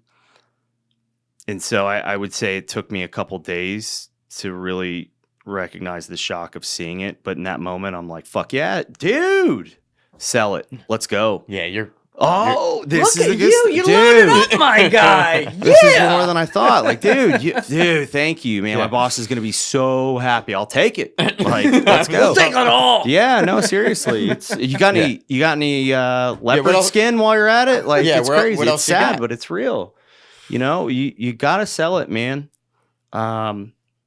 Conservationists in general, after I just got done, saying what I said about them, they'll tell you it's not for the queasy, the faint of heart. Yeah. It's just not. You gotta separate your emotions, and therapy's a good thing. But you're unarmed. All these how many guys are in there with you? At that point, there was 9. Yeah. You were 4 in the vehicle. 4, just me. Yeah, I was mic'd up, and I'm like, God help me. You were mic'd up? Where was the mic? In the center of the chat? Yeah. And dude, this is the worst part. Oh, they didn't pat you down. No, it didn't even pat me down. If they had patted me down, You're dead. I was going down fighting for sure. Yeah, but yeah. No, don't underestimate. And and then what? Was your team close? Were they following? Yes. They were So, and that's the worst part is because for some reason I got to sit in the front seat of the Land Cruiser. It was a Prado. Yeah, that's the Carlo seat. That's where they, they So fucking whack you from behind. Yeah, so I got to sit in the front seat, but typically, because I'd ridden with some of them before, and you sit in the back, and I'm sitting in the front seat, which, yeah, when you say it, it makes sense, but I'm looking and I can see in the rear view. I mean, I'm pinging on the tail vehicles, but they were coming from the other road too. They were, because we knew it was in that direction, and so they staged in the other direction at a vehicle checkpoint where the police would pull off and do license checks, and they started rolling, and everything just synced up, and I'm like, y'all are about to get destroyed. I'm just hearing like No Church in the Wild in the background, like and Ryan's just like lock the fuck in. But you're doing. Here's the thing, you're about to go do a great thing, but you are in the most intense danger doing it, and you're keeping your wits about you. Not just like checking, with your regular kind of military recon type of things, but you're keeping your wits to stay in character to get this done. That's so those stories, whenever we hear them on this podcast, it's never not impressive to me. I can't imagine how hard that is. Again, I'm not a fan of war, but I will say there's a feeling that you get when you go to war, when you become kind of addicted to this feeling, right? You get an adrenaline rush that doesn't make you want to like punch a wall or like fight somebody. It's a calming feel that you feel so comfortable with life, and this like anything could happen that it literally, like growing up when you'd hear a certain person talk, it like makes your hair feel like it's standing up. Yeah, you get that, right? So I'm feeling in this moment when I'm in this. In the car, I'm a little, all right, what the hell's going to happen here? They're just going to execute me, pull me into this place and shoot me in the head.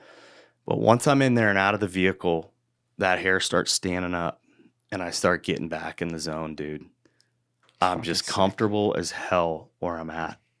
It's like stepping over the lines, kind of. Whatever happens in life right now, I'm content and I'm happy. Because you're in your purpose.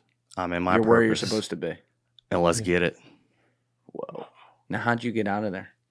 Like did you just buy it and say like, yeah, you want to load that in the truck? Dog, it got swarmed by park rangers, local police, and I freaking decked two dudes. Oh yeah, held them both down, and I let the rangers handcuff them and the local cops because I don't want to be that white American that's doing that. I'm not following me to freedom, any of that crap. Right. But they didn't cuff you too, like to think about. Oh hell no, no, I was blown. They knew it was me. Well, no, it's a good. No, question it's a great too, question. Right? No, but right off the bat, dude, that's when I was pretty amped. I was like, hell yeah, suck it. Like, you should have been like, sit cuff me. down. Are you gonna cuff me? Come on, I'm one of them. I'm in on this. But dude, it was, man, those guys. I remember after they were so amped up. And then we just kept going and hitting targets. It was great. Wait, who was amped up? The Rangers, the Wildlife Crimes Task Force. It was cool, man. That was with Mandy? Yeah. Wow. Yeah. So he's like coming in there like, good job. You did it. Oh, when they see his face, they're terrified. Ooh. Terrified. Ooh. They're like, shit, he got us. And he's the nicest. nicest. That's a scary face. He's the nicest guy in the world, greatest personality. But you mess with elephants, rhinos, or any animals, game over. You're going to get that face. That's not a LinkedIn profile picture. This is the last face you see before you meet God. Yeah. Yeah. Wow, man. Yep. For people out there though who this is the, no pun intended, the 500-pound elephant in the room. We haven't talked about this whole time. But like, we've mentioned poaching. We've mentioned people are funding it. We've mentioned terrorists are doing that. But what are they doing? Like, a lot of people, when I go to talk with them about it, they're not aware of this. They're not aware of like what elephant. I say ivory, they're like, wait, what is that? And then I say, the tusk, and they're like, oh, of course. They're not aware that this is like this huge, illegal delicacy that people are trying. See, I disagree with you. I think people are aware of it. I think they're starting to get it. I think they're aware. they want to turn their cheek. They don't want to know these things. They want to live people want to live their lives. They don't want to think about struggle, and they want the easiest possible way to live. And if that's not in their day to day, then it doesn't affect them in a way. You know what I mean? I guess it depends who you're talking exactly, to. 100%. Right? Because you'd be because it makes me really happy that you said that. And me too. I'm glad you're getting a lot of that, because I bring this up with people all the time. They're like, they're doing what? They're taking what? Wait, they'll be like, yo, why do they want the elephant's horns? That's my favorite one. I'm like, but they want the rhino's tusks, right? But we're in the world of literally like anything is at your fingertips. Yeah. So if you wanted to know something, that's right. And I think there's enough. In my opinion, I think there's enough awareness on it that people don't want to know these things, because they could be super empathetic and it could ruin their whole day or their whole week knowing these things. Yep. Because you get so emotionally involved, and you just can't. You're just like, I can't bring that into my aura, into myself, because I'm not going to be well after knowing some of these things. Same thing with myself. Like I'm like, listen to these stories, and that rhino, and just a tear coming down his face. I'm getting emotional. Like that shit's fucking awful, So not to 100%, Chaz. I think, and I think you're right about some people for sure, because it's like we don't have to see it. So you know what? Just I'm sure they'll figure it out. Right. And that's how we go. Yeah, that's a fair point. But for the people out there listening who don't really know, and I'm not blaming people, like now they're listening to the podcast. Yes. This is what we're here to do. We're here to educate. Welcome. Join us. Awareness. So what do they do, these people who do this, and who's doing it and why, let's start with elephants, with elephant tusks and the ivory, if you will. All ivory is a status symbol. It's to show that I'm rich and to throw on your desk or your mantle, whatever. Carved up or just plain, doesn't matter. I've seen it both ways in pictures, at least. But yeah, no, they carve it up. I mean, it's beautiful what they do to it. I'm not gonna lie, it's gorgeous. It is art, but it is disgusting when you think about what it is. It's terrible. It is literally just to show, hey, check out what I got, dude. It's like buying a Ferrari, except it's a piece of an animal he killed that an had elephant. to die for you to have it. A miserable death too. And for the people out there who are like, and this is gonna end up being a two-pronged type thing, because there's two things we gotta address. But for people who are like, well, why did they kill it? Why don't they just cut off the tusk? So what's the answer there? Yeah, you can't cut off an elephant's tusk. It's connected to the brain. It has membranes in it. Even just to chip a tusk, like the tip of the tusk, it is like ripping a molar out of it. It is a tooth. It's a tooth. It's a tool. They use it to eat with, to break branches, and obviously to defend themselves. And it's 100% a tool. And yeah, just a little chip on the end of that tusk can be like ripping a tooth out. That's the pain. So the second question actually is a little bit more towards rhinos rather than elephants, but it's important to ask, like, what they want with the rhinos is the horn, which is literally just like if you hold up your fingernail right now, that's what it is. It's keratin. It's the same exact thing. It doesn't actually do anything. The people who claim like, oh, it's some ancient spiritual medicine, that's total bullshit. It's completely wrong. And for people who use it as status symbol, obviously that's completely wrong too. But when they go to do this to the rhinos, they go in and they hack it down beneath the skin to the point that it creates an enormous gash, rips their face open, and they're gonna bleed out. Like when a veterinarian gets there, usually they just have to put them down at that point. But hypothetically, the people who do this could, and this is still wrong because it'll ruin the whole population genetically and things like that, people could go in and just saw off without going into the skin and cutting open the rhino. Like, why don't the terrorists, if they're so worried about getting the bad press and having people come after them, if they're going to go do this, why don't they actually just saw off the actual horn and not puncture the skin and do it in a hack job fashion? It's a great question. I get asked this one a lot. So if you are a poacher, you want to be quick. You can hack. I've literally watched video footage, unfortunately, of poachers hacking a horn off in 45 seconds. Boom, boom, boom, and they're gone. In order to properly remove the horn, you need an entire team of people to help. You've got to dart that animal with a veterinarian. You have to have an entire team to make sure that animal, that rhino, lays down the proper way so that it's not cutting circulation off to its limbs, because that's bad. I mean, it can lose a limb or die. You have to ensure that the animal's temperature, body temperature, stays at a certain level. And it has to be done at a certain type of day. If it goes above a certain degrees, 75 degrees, you really shouldn't be doing it, because that animal will overheat and you're going to have serious problems.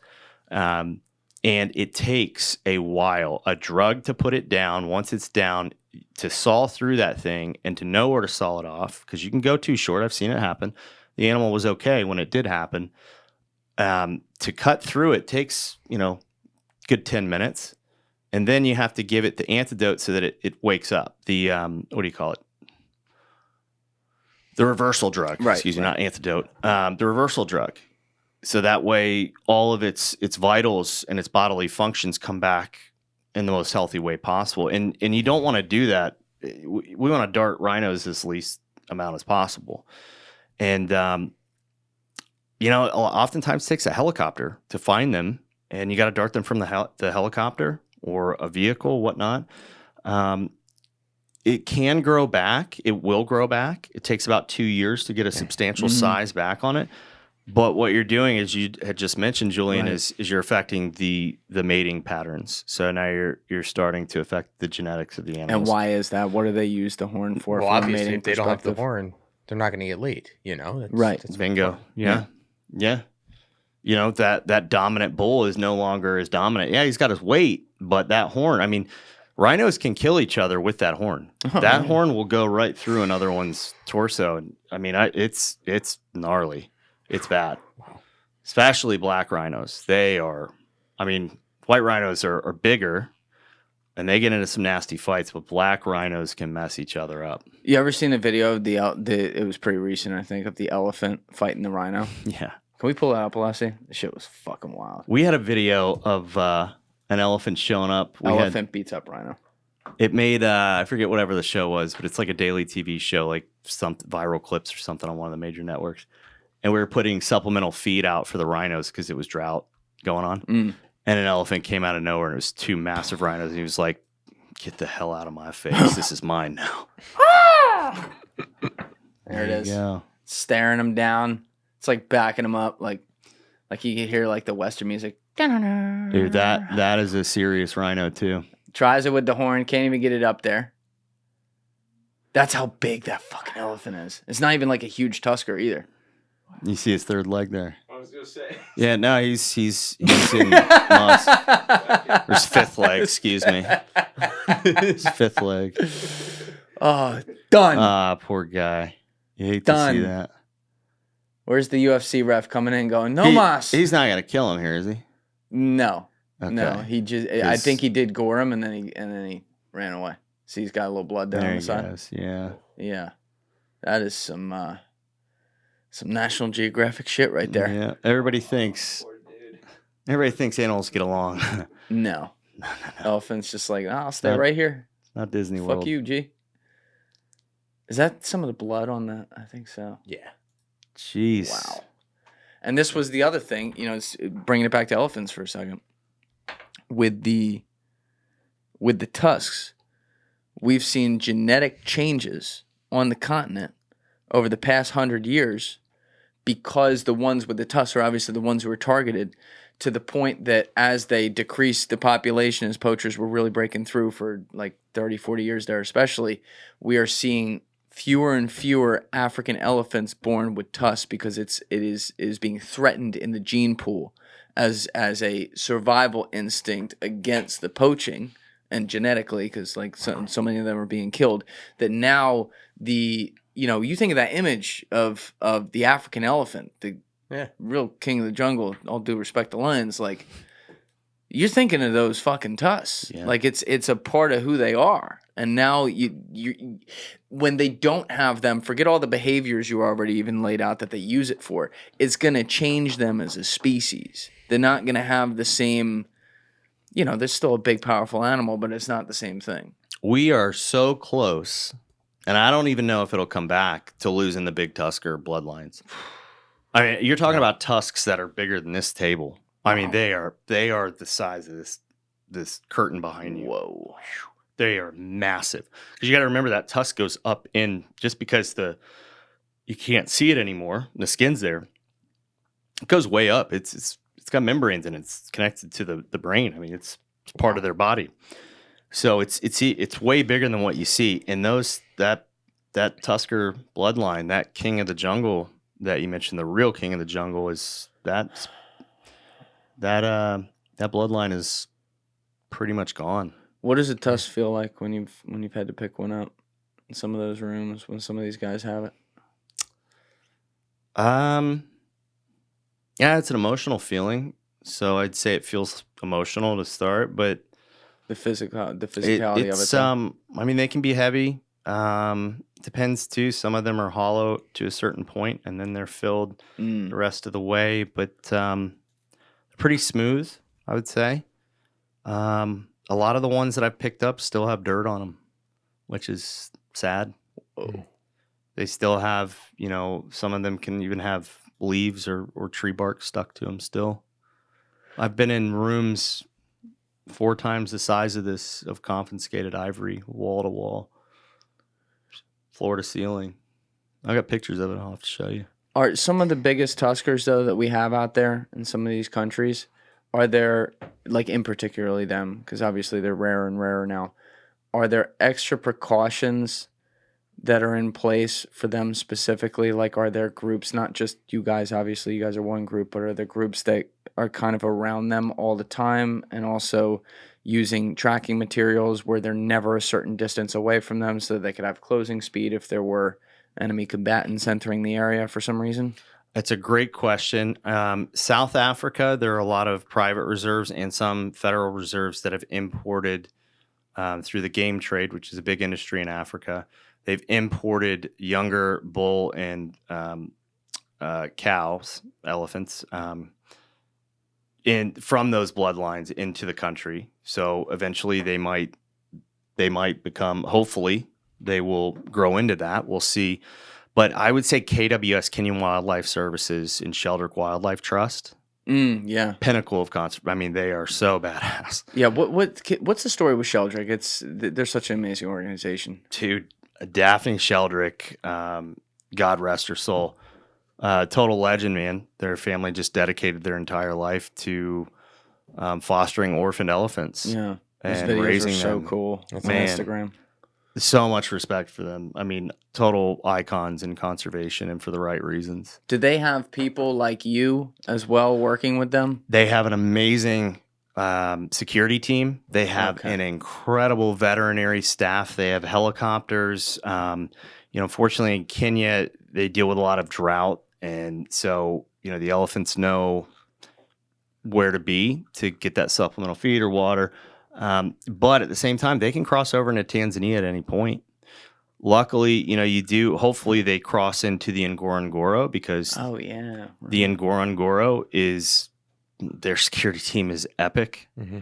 You keep forgetting that elephants don't have borders. They not, even if there's a fence around the reserve, I'm gonna need your identification across here, please.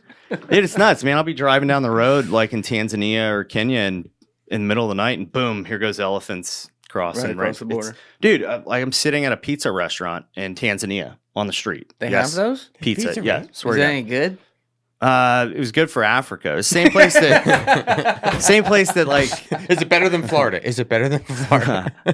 He's like, don't. Well, even I come go from there. a pizza family, so I'm gonna say negative. I know he does. But it's the same place that Jane Goodall used to hang out, apparently. So I'm like, all right, well now, if it's good enough for her, it's my spot. But anyways, I'm sitting there and I look up and here's elephants literally from here to the wall crossing through the restaurant to get to the other side. And they're just going to go raid farms. Oh, hey guys. Crops. Yeah. It was the coolest thing. It's crazy. I'm like, nobody's going to believe this. Like, yeah. That's a lot to keep track of. That, like, I always forget the simple shit like that because we just look at the map like they're here, but they could fucking move from there to there themselves. Oh, yeah. And just decide. Yeah. But how, from a behavioral standpoint, how territorial driven are elephants? Meaning, an elephant is born into a herd of elephants. Maybe I'm gonna make up a number right now. Maybe it's 30 of them, something like that, and they're located 50 miles inside the Tanzanian border.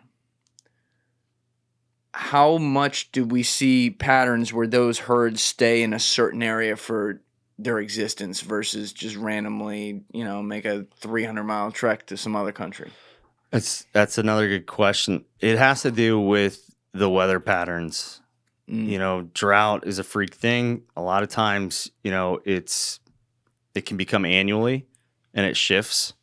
So they're going to migrate with the rains. They're going to migrate to water sources. Even if there's water source there may not be food there yet. So they're always going to move, but they always know where they were born. They really do. I mean, it's freakish.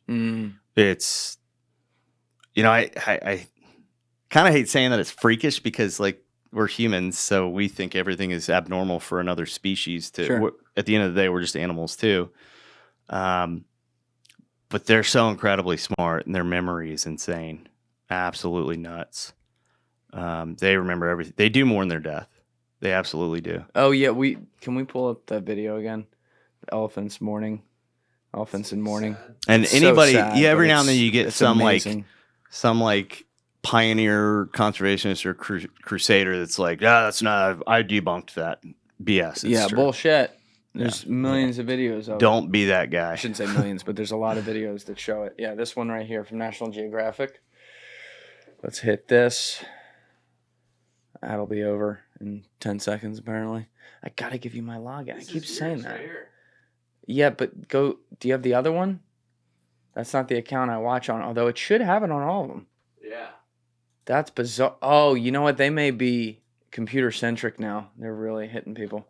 All right, so right here, if you're looking on the screen, you can see that there's a carcass. This herd has found it, and they all take turns basically like having their own moment of mourning over the body. And here's the other thing about elephants that's amazing. You can see their emotion more than many other animals. They wear their emotion on their face and their eyes. It's so powerful in their movements, right? Like how quickly are they moving with their legs? What's their posture? Like I love watching videos late at night of elephants and almost like seeing them talk without talking.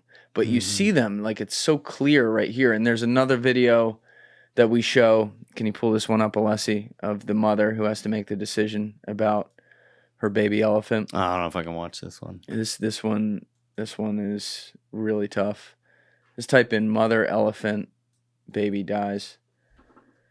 But, again, to your point about the documentarians who captured that footage of the rhino dying, it's important people see I don't this. think I want to watch this one. I'll pipe out for this. Okay, All all right. right. Stuff tears me up. All right, well, we're not going to put it on. I mean, if you No. think people need to see it, We've played it. We've played I on can other earmuffs it. episodes. I think I played it with Lou Ferrante, who was, by the way, so passionate about this stuff. Yeah, he's a good guy. Yeah, really good dude. But he has done some content over in Africa looking at this, and he's like blown away. By Yeah, how I'm bad stoked to it get is. him out with us. But what a character too. Oh my god.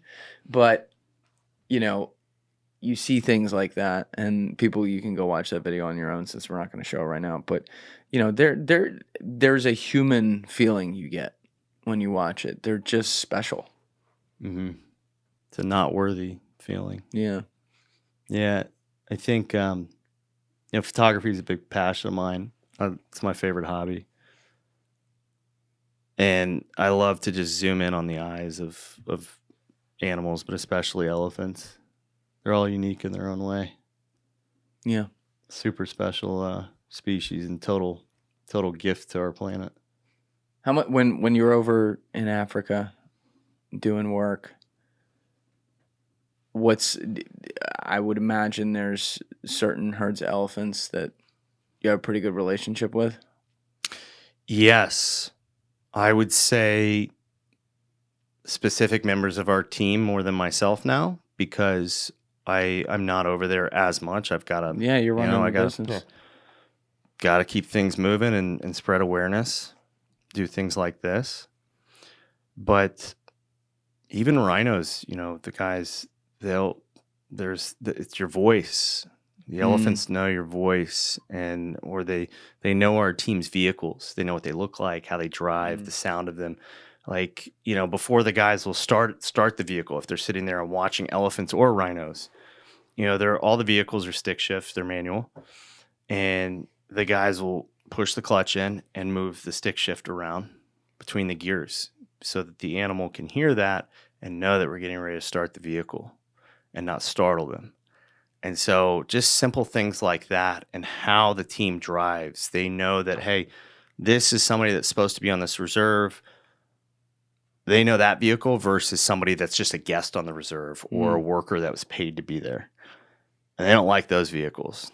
I mean, every now and then, though, you get a pissed off bull elephant or a female. It's just like, hey, you know what? Not today. All right, get out of my face. But no, it really is a privilege, and I'm so happy that every one of our veterans just sees it as a privilege and a blessing to be able to do what we do. It's just it's like not even real. Like I can't even look back at all the things that we've accomplished and really absorb it, because it's like I get to live this life. I mean, yeah, it's stressful. We just talked about a bunch of BS that I've had to go through, but I'd go through all of it again if I had to. Because this is so, I mean, it's incredible. It's your purpose, man.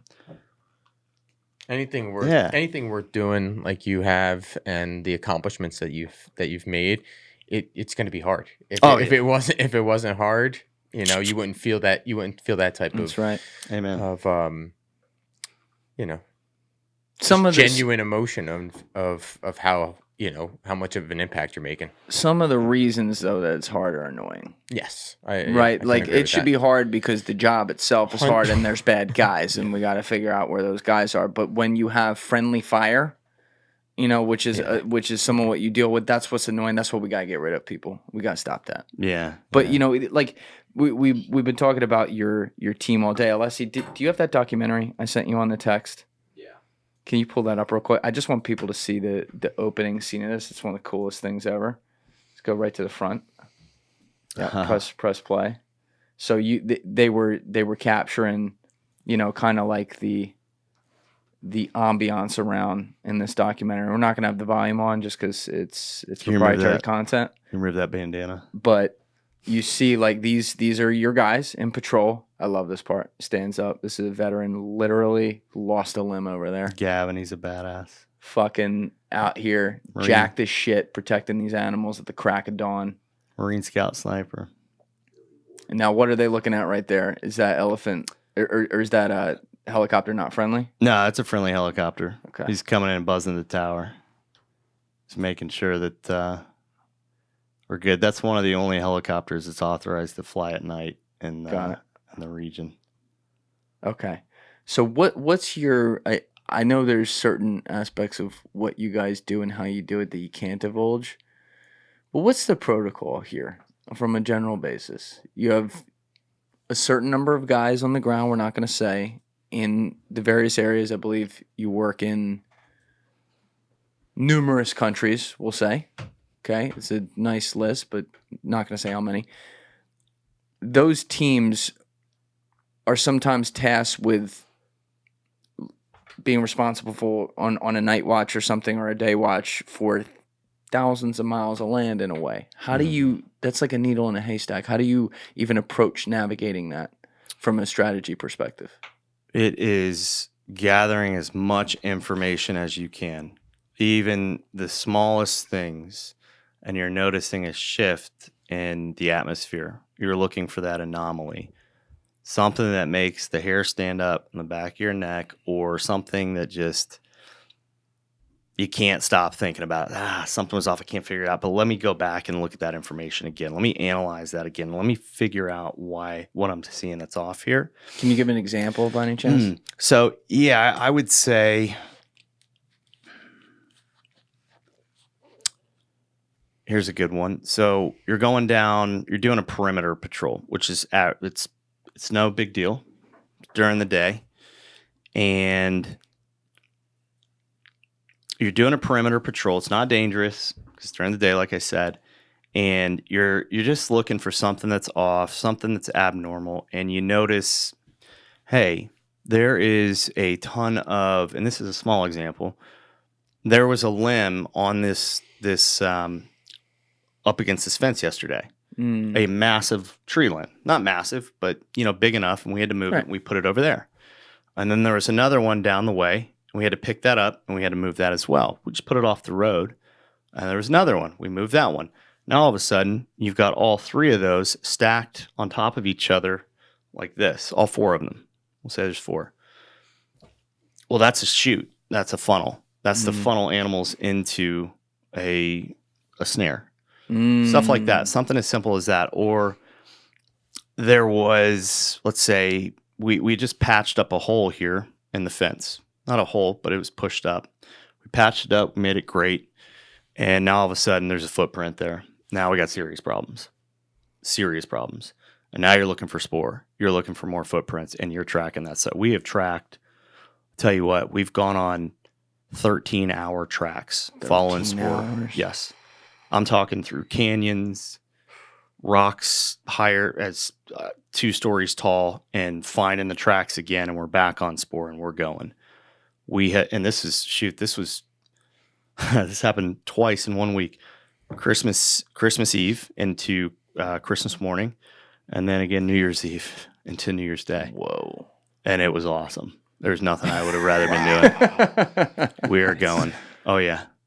Sticking to it. And the worst part is though, is that you got to leave your vehicles when you're a small team way the hell back there. Why? Well, because we need all 4 of us on the ground. You don't know what you're going into. You don't want to go into a machine gun fire or something. I don't have vehicles with crew serve weapons on them. Yeah. Those vehicles are a liability. Once they hear them, they're going to change their course. So I'd rather track them on foot. I can rely on myself, not that vehicle all the time. So. Wow. Now, we mentioned it a few times today in passing, but I think it's important to go into it a little bit.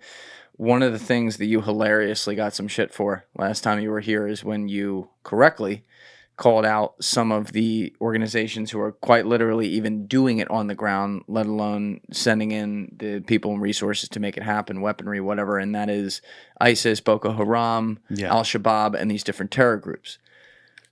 To also dovetail that point for you and add something to it, a friend of mine who is in intelligence, we'll leave it there, who was tasked with watching multiple regions, including the African continent recently, filled me in to back up that point from you and say it's actually getting worse than what Ryan said when you were on here. And I think we recorded that at the beginning of August 2022. It came out September 2022. And he was like, Africa is actually where ISIS has been rebuilding. And it's very real. He's like, they're not dead. They're very much still around, and they have been basically like licking their wounds and trying to recover in Africa. And one of the ways they're doing that financially is through poaching. Even if you don't find it in the media, I'm telling you right now, I've got my sources. I trust who trusts the media nowadays anyways? Mm-hmm. But like, if you want to be right on something, this isn't your top, like go somewhere else. This is the real deal.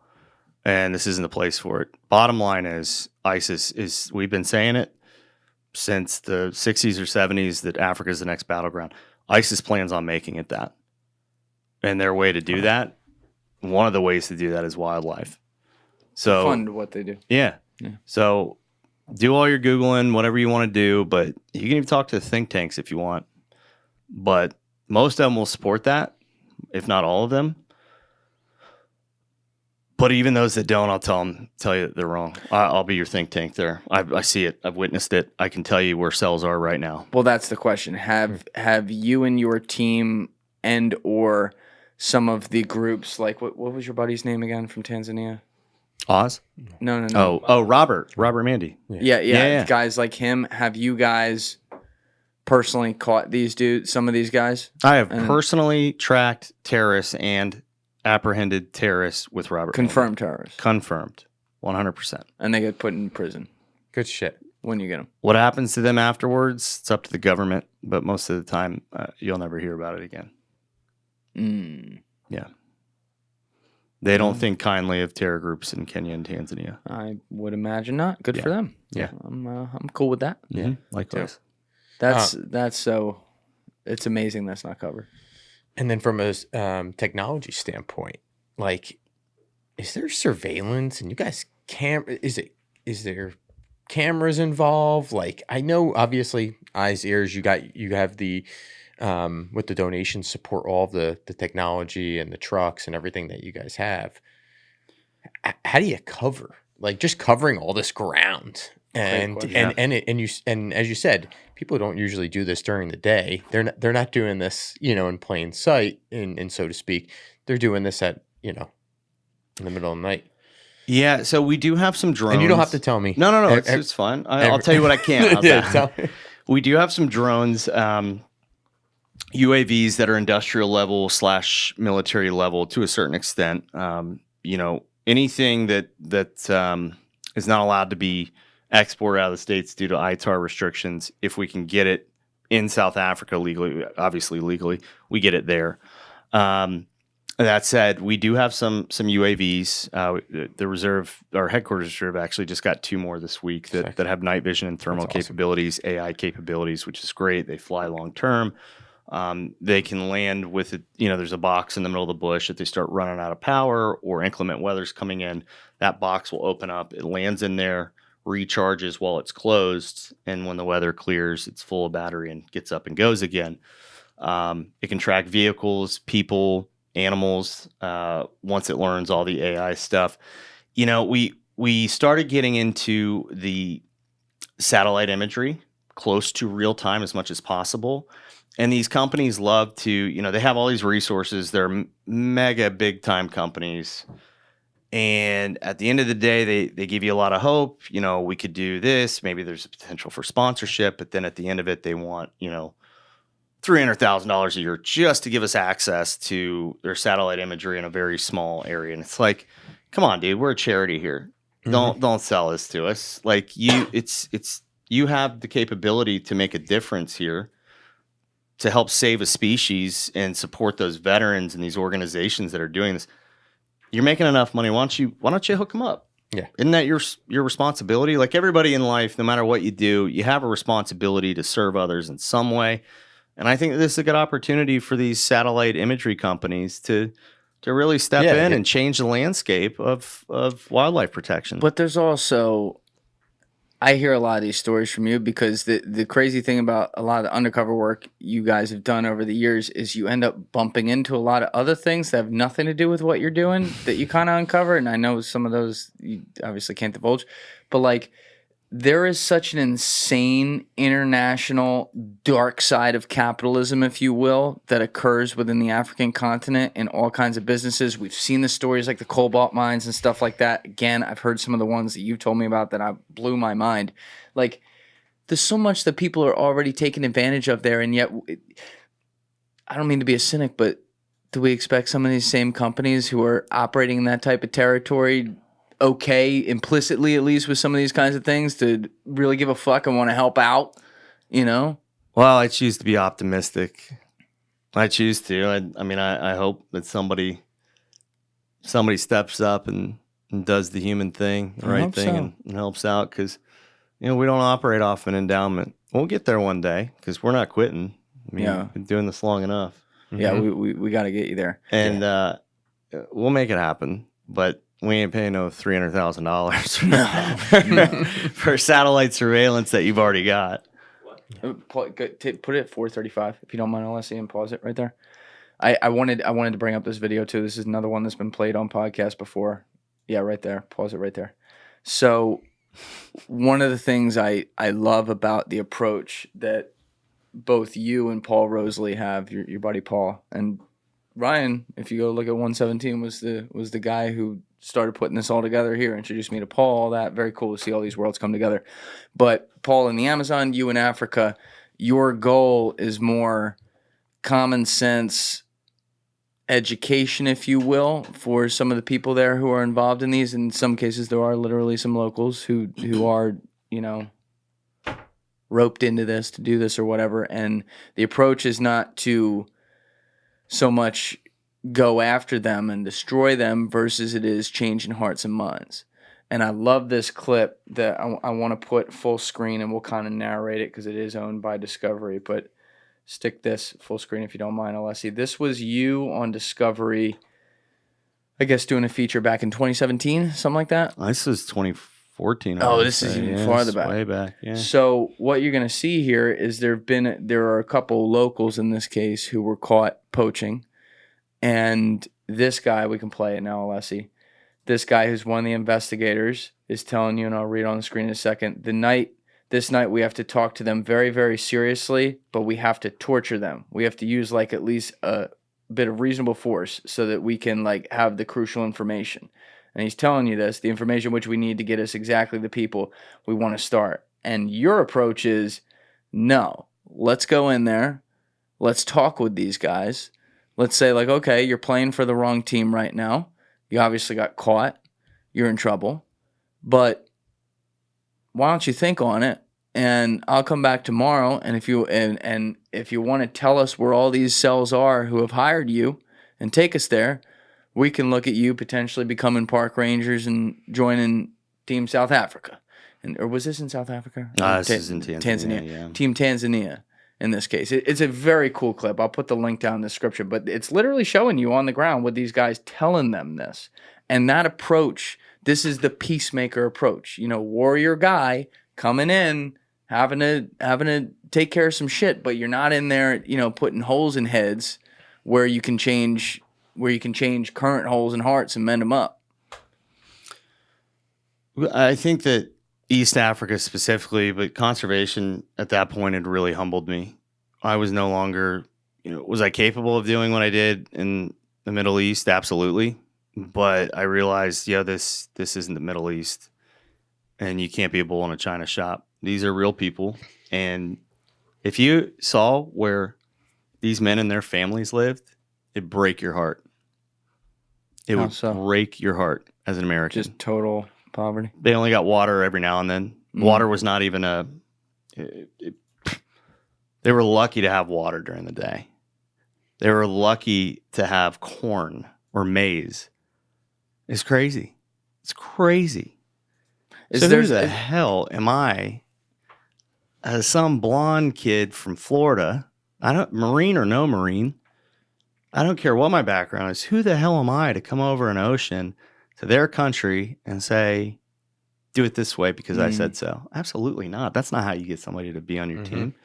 When you do run into and again, it's important to note that a lot of times you're not running into locals who are just trying to feed their families. It's like quite literally terrorists and stuff. That's a huge, huge misconception people have.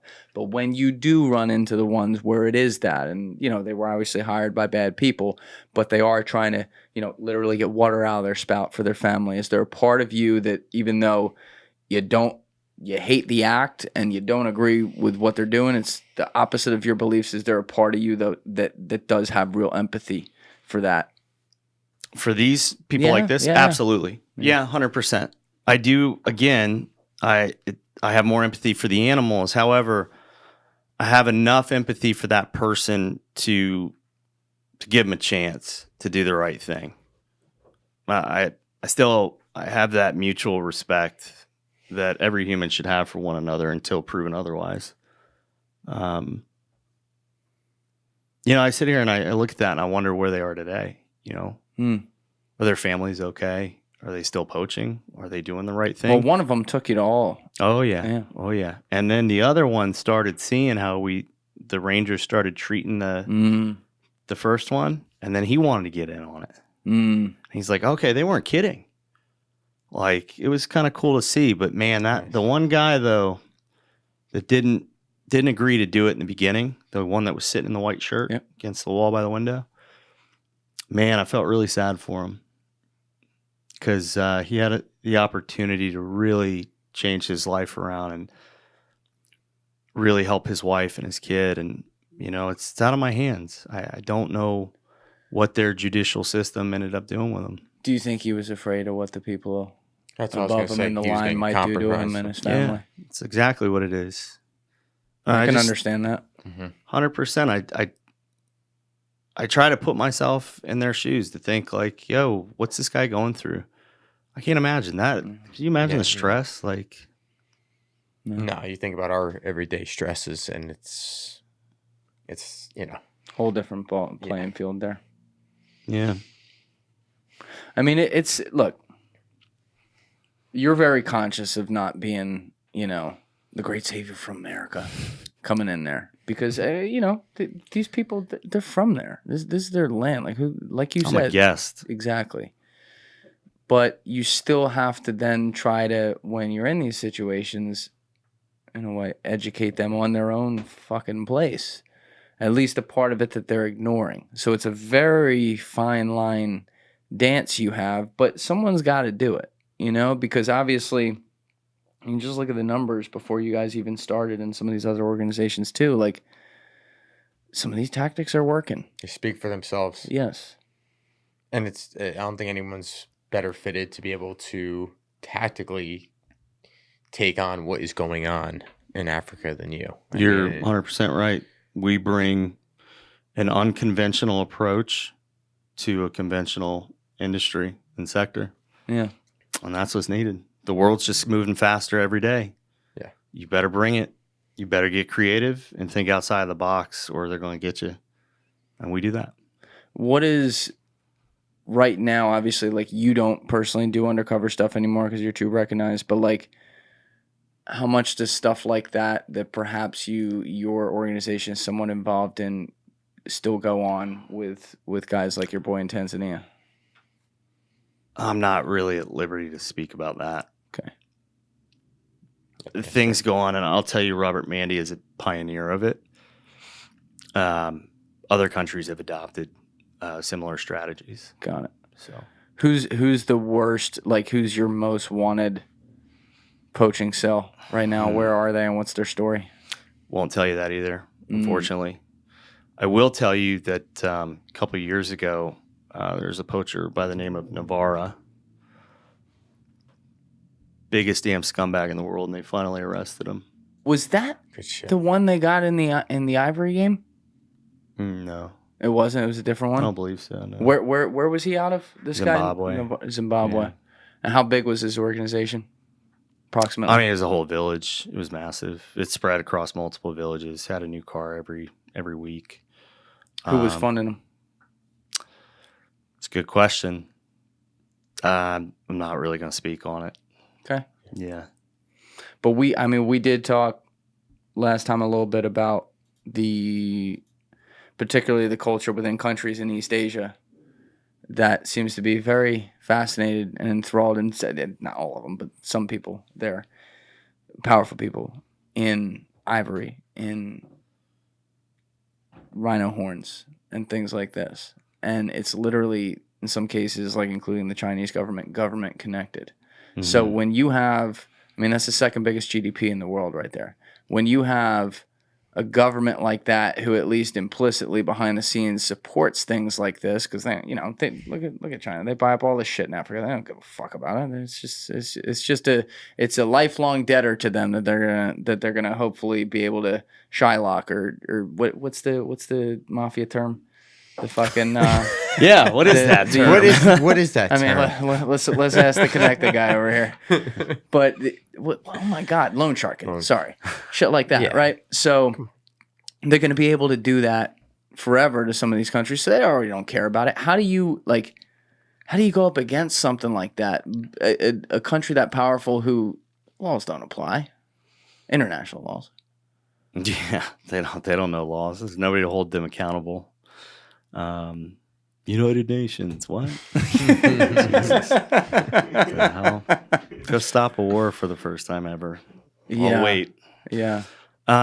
You just do. I mean, you've got to.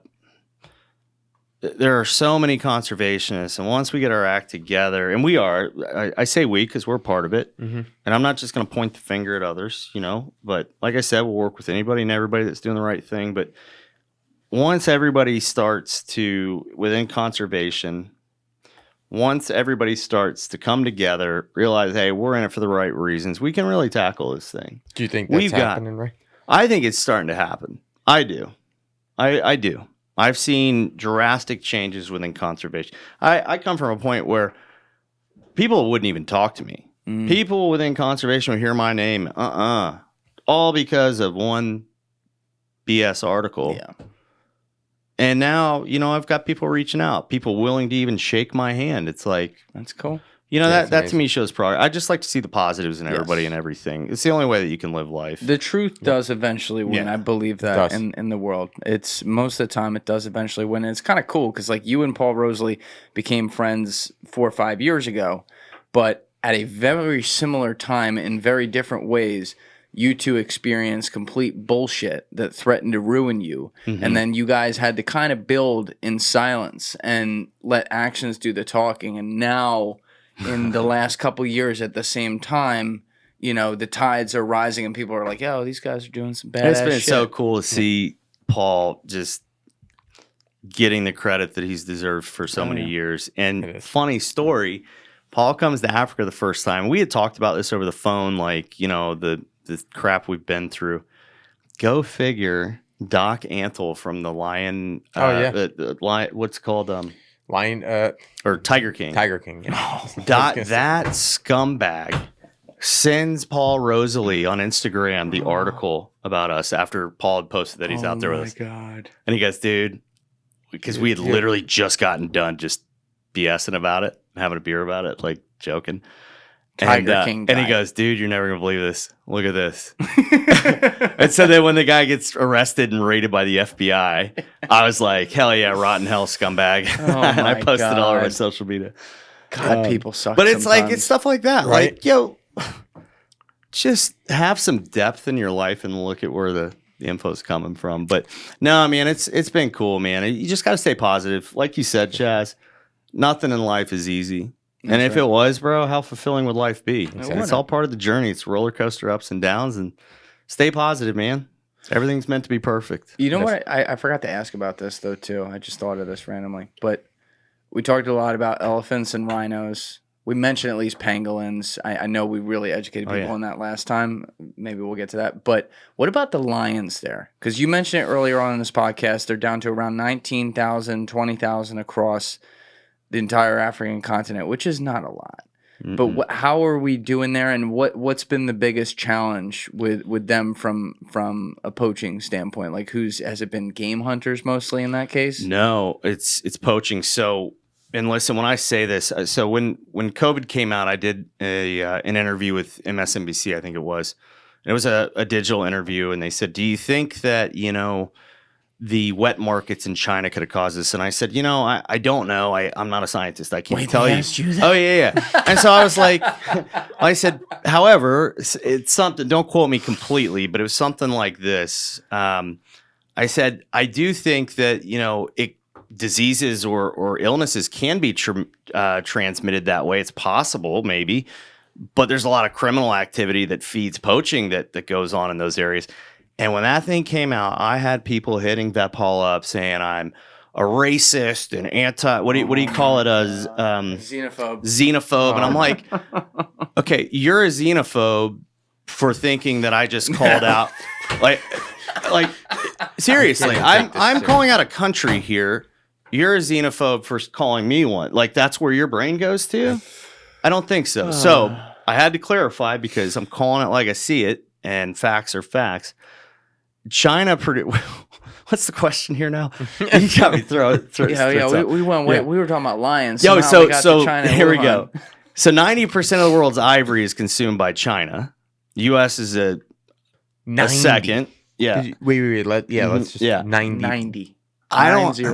I don't have the numbers on lions, but it is ancient Chinese medicinal beliefs that is funneling a lot of this. Lion bone cures diseases. You gotta be fucking kidding me.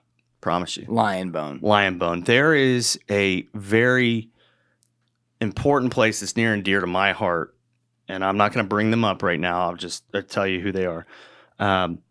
It's in Pretoria, that area, and they have rescued big cats, lions. They even have tigers that they've rescued that were somehow being trafficked in Africa. Yes, kid you not. And they were busted at the airport, and they took them in. When a lion or a tiger has had a human interaction, it can never be released back into the wild. They'll Why get is annihilated. they've had human interaction. They've been fed by humans. They're behind the curve. They'll never adapt. Their lifespans also aren't that long. No, they're lions, like 16 years. Yeah, 20 if you're lucky for a lion. People always think of lions like, oh, they're living 40, years, 50. yeah. No. And they live a rough life too. Oh yeah. But the poachers came in, they took dead chickens, poisoned them, soaked them in poison, threw them over the fence. The lions ate them dead within minutes, and they jumped the wall, cut the heads off and the paws off, or the legs off, and took off. So these people who have dedicated their entire life to these animals, rescuing them, taking care of them, their whole life, they show up to work every day. It is their life.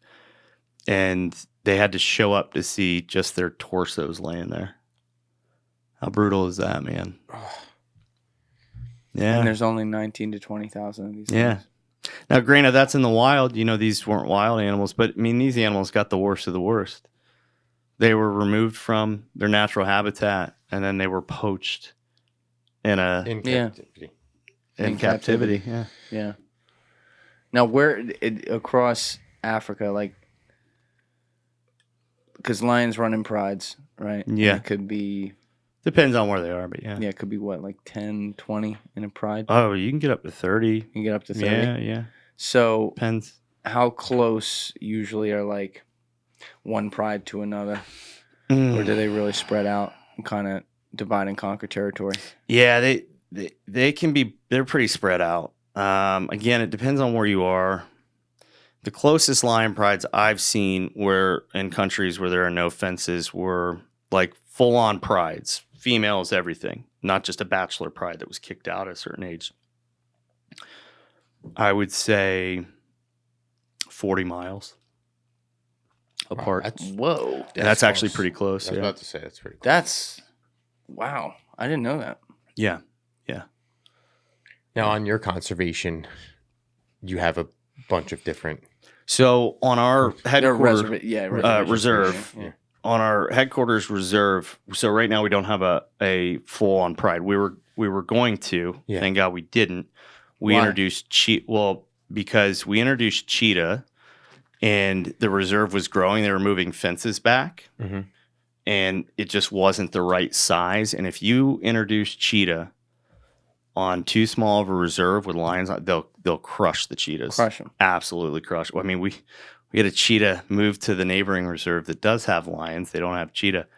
And they kept telling us, hey, come get your cheetah because the lions are going to get it. And we kept going and getting it. And they came out one day and they had already eaten them. Yeah. Jack. And actually, I'm glad Chaz brought that up. The reserve itself, you touched on this earlier, but this is like a huge project you're undertaking that also has to do with ecotourism to help fund these types of efforts. What's the status there? You can obviously talk about like where it is. Yeah. Where is it? What's how many different species are on it? How much? Like what can people do there? Yeah, so I have to give all the credit to Warren and Wendy Rippin and the Rippin family who. So Wendy Rippin, her family originally started Buffalo Kloof way back, and it came for sale. It came back on the market years later, and Warren and Wendy have been very successful as business men and women. And at the time, they put everything they had into purchasing this place back, which was amazing. And then because of all of their great work, other private reserves that were bordering said, "Yo, what do you think if we take the fences down? We want to be a part of this." And Warren's like, "All right, yeah, let's do it." And then all of a sudden, you've got the local village noticing, "Hey, this is good work." And Warren goes in. This guy, he dedicates everything he has to wildlife. It's amazing. And you go into conservation, certain people are like, "Oh, you work with Warren?" "Oh, yeah, he's a stickler." And I'm like, "Well, he's a badass as far as I'm concerned because he says he's going to do something, he does it." But he goes to the village, works it out. They adjoin land. And, now he's helping them with their economy, helping their businesses, with farming and things like that. And now the federal government is noticing, the provincial government is noticing, and they're like, "Yeah, we went on it." And so now Warren's got them joining, and they are just passing as much land over. I mean, it's hard to keep up because you got to move fences. And so in his lifetime, how easy is that? Oh, that takes, I mean, it's miles and miles and miles. I mean, this is such, Manhattan could fit into this reserve shoot like 50 times. I mean, it's huge. Yeah, it's big. And how many? I don't know about 50 times, but eventually it'll be 50. Yeah. Okay, so it's continually growing. Oh, yeah. Right I mean, now. his goal is to, and I share this goal with him and I want to support him to get there, is to create, one of the largest shared conservancies in the southern hemisphere of Africa. And I don't want to use the wrong word here, but in a way, you also want to have some sort of resort end goal with that, where people can come and stay in a nice place and be a part of it and appreciate the wildlife around them. So there is antelope hunting that happens, buffalo hunting, things like that. You have to do it because when there's a fence around an area, animals can't migrate. That's right. I don't envy that burden or that responsibility that Warren and his staff carry, because you got to kind of play God at the end of the day. Sure. And so the hunters come in and they have a lower carbon footprint than ecotourists, and they pay a lot more. So that's good. But yeah, the goal is, and Warren's not a big hunter himself, although he does facilitate it, having ecotourism, but at a light level. Yeah. We want to keep Buffalo Kloof and all of the adjoining reserves as natural as possible. But it is also a good opportunity to bring in people from America. Like the right people. Yes, exactly. I've had influencers out there before. That's not what we're talking about. I'm talking about people who actually want to see this up close, appreciate it, and maybe do something about it, help fund these kinds of things. It'd be pretty cool. I mean, when they're on there, do you have like a count on how many elephants you have exactly in that area now? And rhinos, what are we looking at? There are eyes on those rhinos all day and all night. Yeah, but what's the size? I cannot tell you. Oh, unfortunately. Okay. All right. But we got a lot of babies. Oh, it's great. A lot of babies, both species, all three species: black rhinos, white rhinos, elephants. And you got all these, not just those. You have all the different diaspora species that would exist within the African terrain here going on. Exactly. I mean, we have leopards. They're hard to find just because we got full canopy jungles. Lions, we haven't moved in lions yet, but I mean, any reserve in South Africa, you're going to get roaming lions. They're going to migrating lions here and there. A loner will come in, pass through, and go to the next one. Painted dogs we don't have, but they can come in at any time. Wild dogs, the most effective hunting species in all of Africa. If there's people listening right now who want to come visit and see this, can they do that through the website? Yeah, they better do right it now. Oh yeah, let's do it. Go to the experience page. And it's very wallet friendly. But I mean, seriously, you want this experience and go anywhere else, you're going to pay triple. It's very exclusive. You're not bumping into tourists everywhere you go, and you actually get involved. Like, you help the team. You become part of the family. It's pretty cool. Yeah. And it also supports Vetpaw. Yeah. When are you coming? That's what I have to. Yeah, you and Laura got to go out there. We do. For sure. Laura would love that. I know she would. She'd love that. I'm definitely going. I mean, come on. He's coming. Don't worry. Allegedly, we'll see. I'm coming. We'll see. I'm coming. But you know what? You had talked to me about this last time, and I was less aware of this. And then I looked into it. I was like, whoa.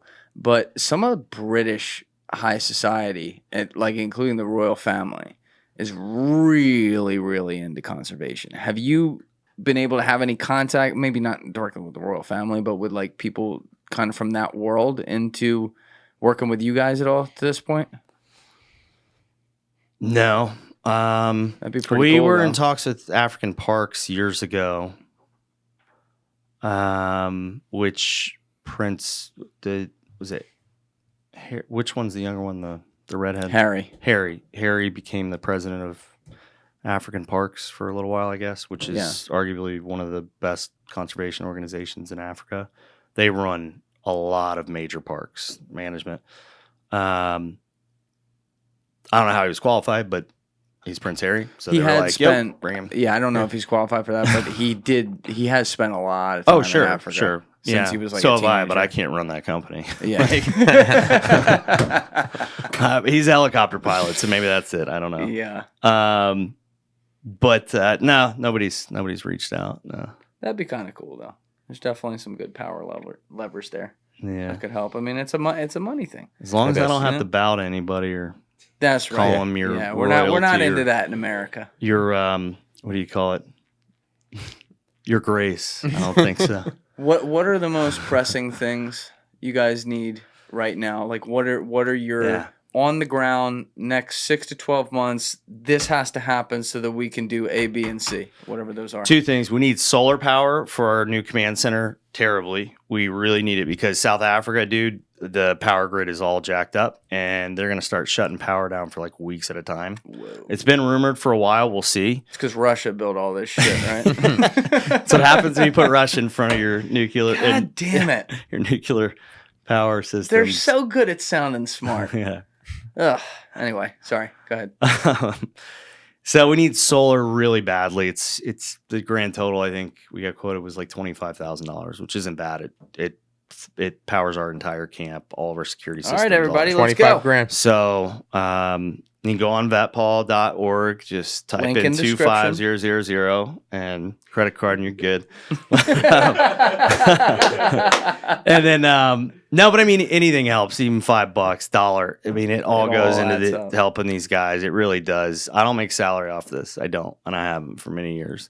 Because this means the world to me. But the other thing I'd say is we're starting our Canine Academy in July. I was just going to ask you about that. What's going on there? You know, supporting this canine unit and helping us and Jackson and Trevor get this going. These dogs, anybody from the world is going to be able to pay a full price to come out and get this training.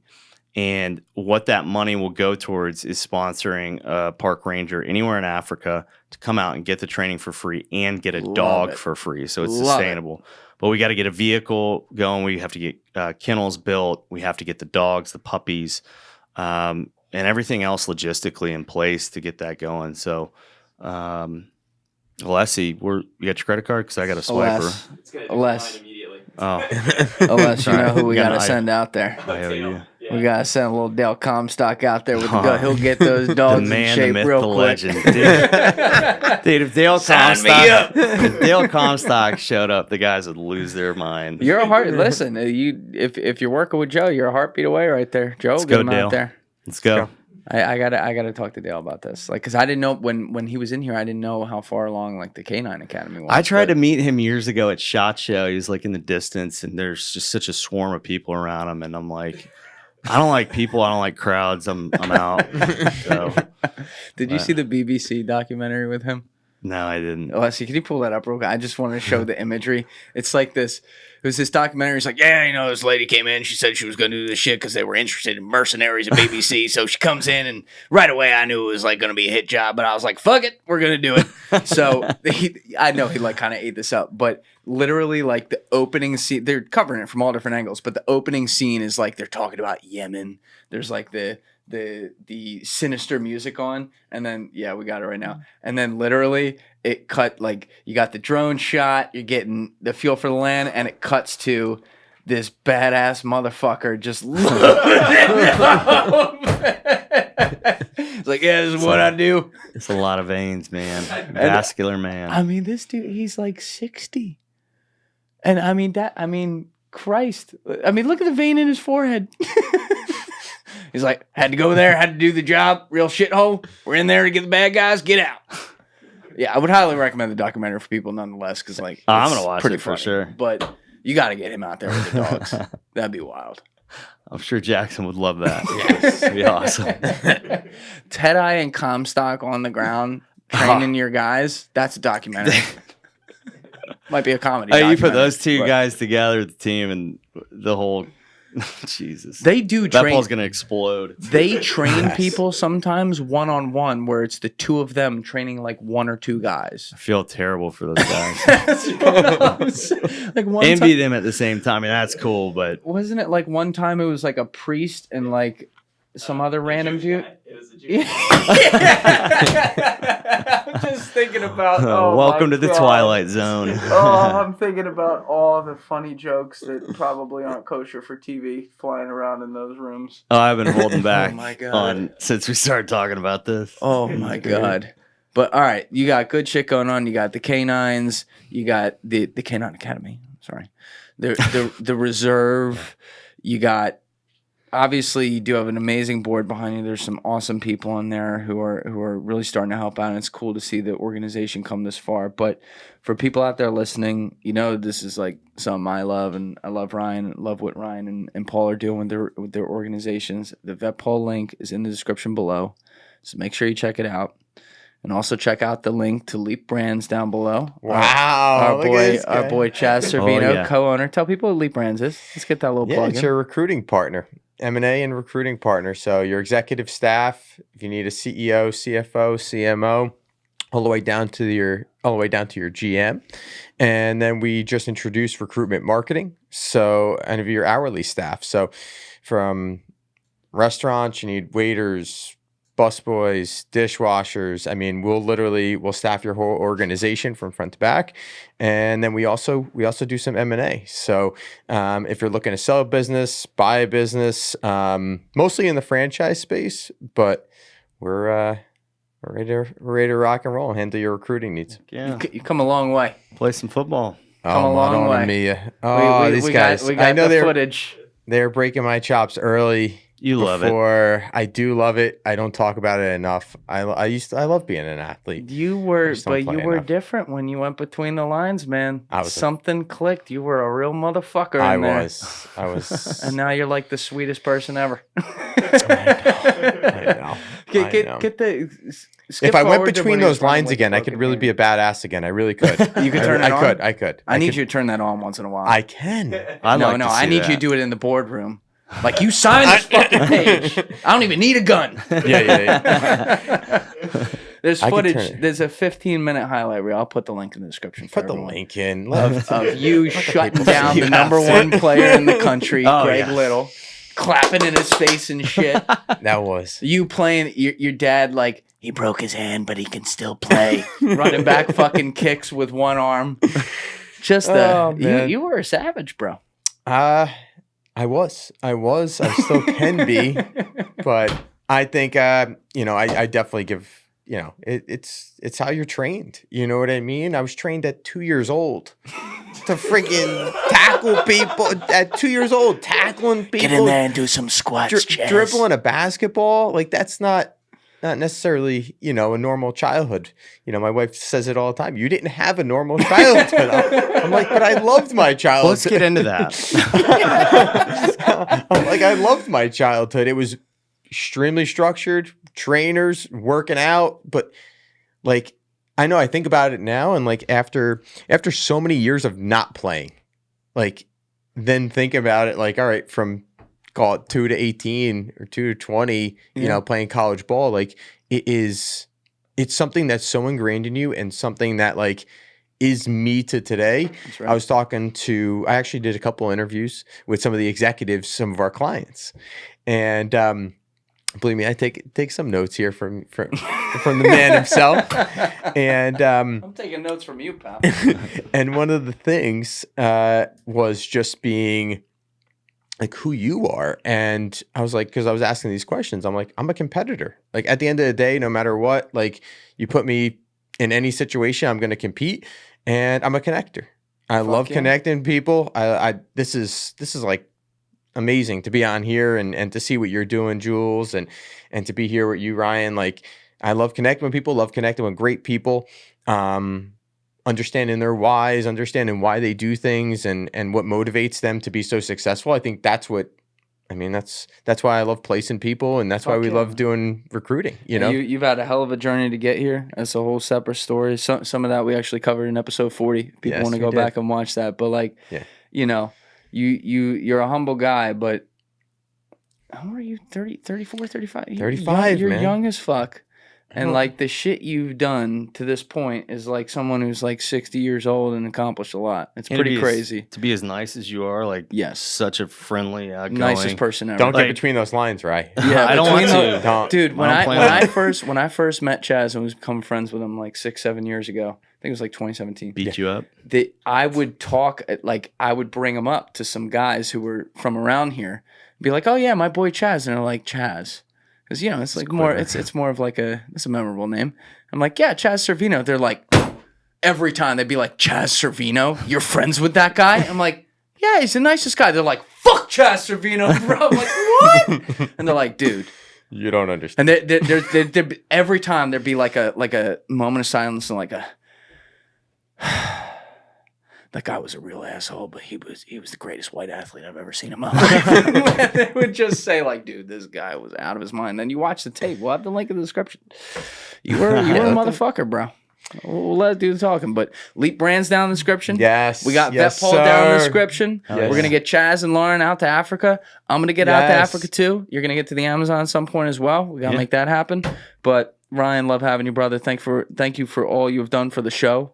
Thank you for telling your story so many times on here and allowing us to spread it on so many other episodes as well and keep doing what you're doing. And Chaz, thanks for always being the fucking homie and supporting me and everything I do, man. This is fucking awesome. Thanks for the opportunity, Thank bro. you. Appreciate you. Yes. And for all you've done for me, too. All right. Everybody else, you know what it is. Give it a thought. Get back to me.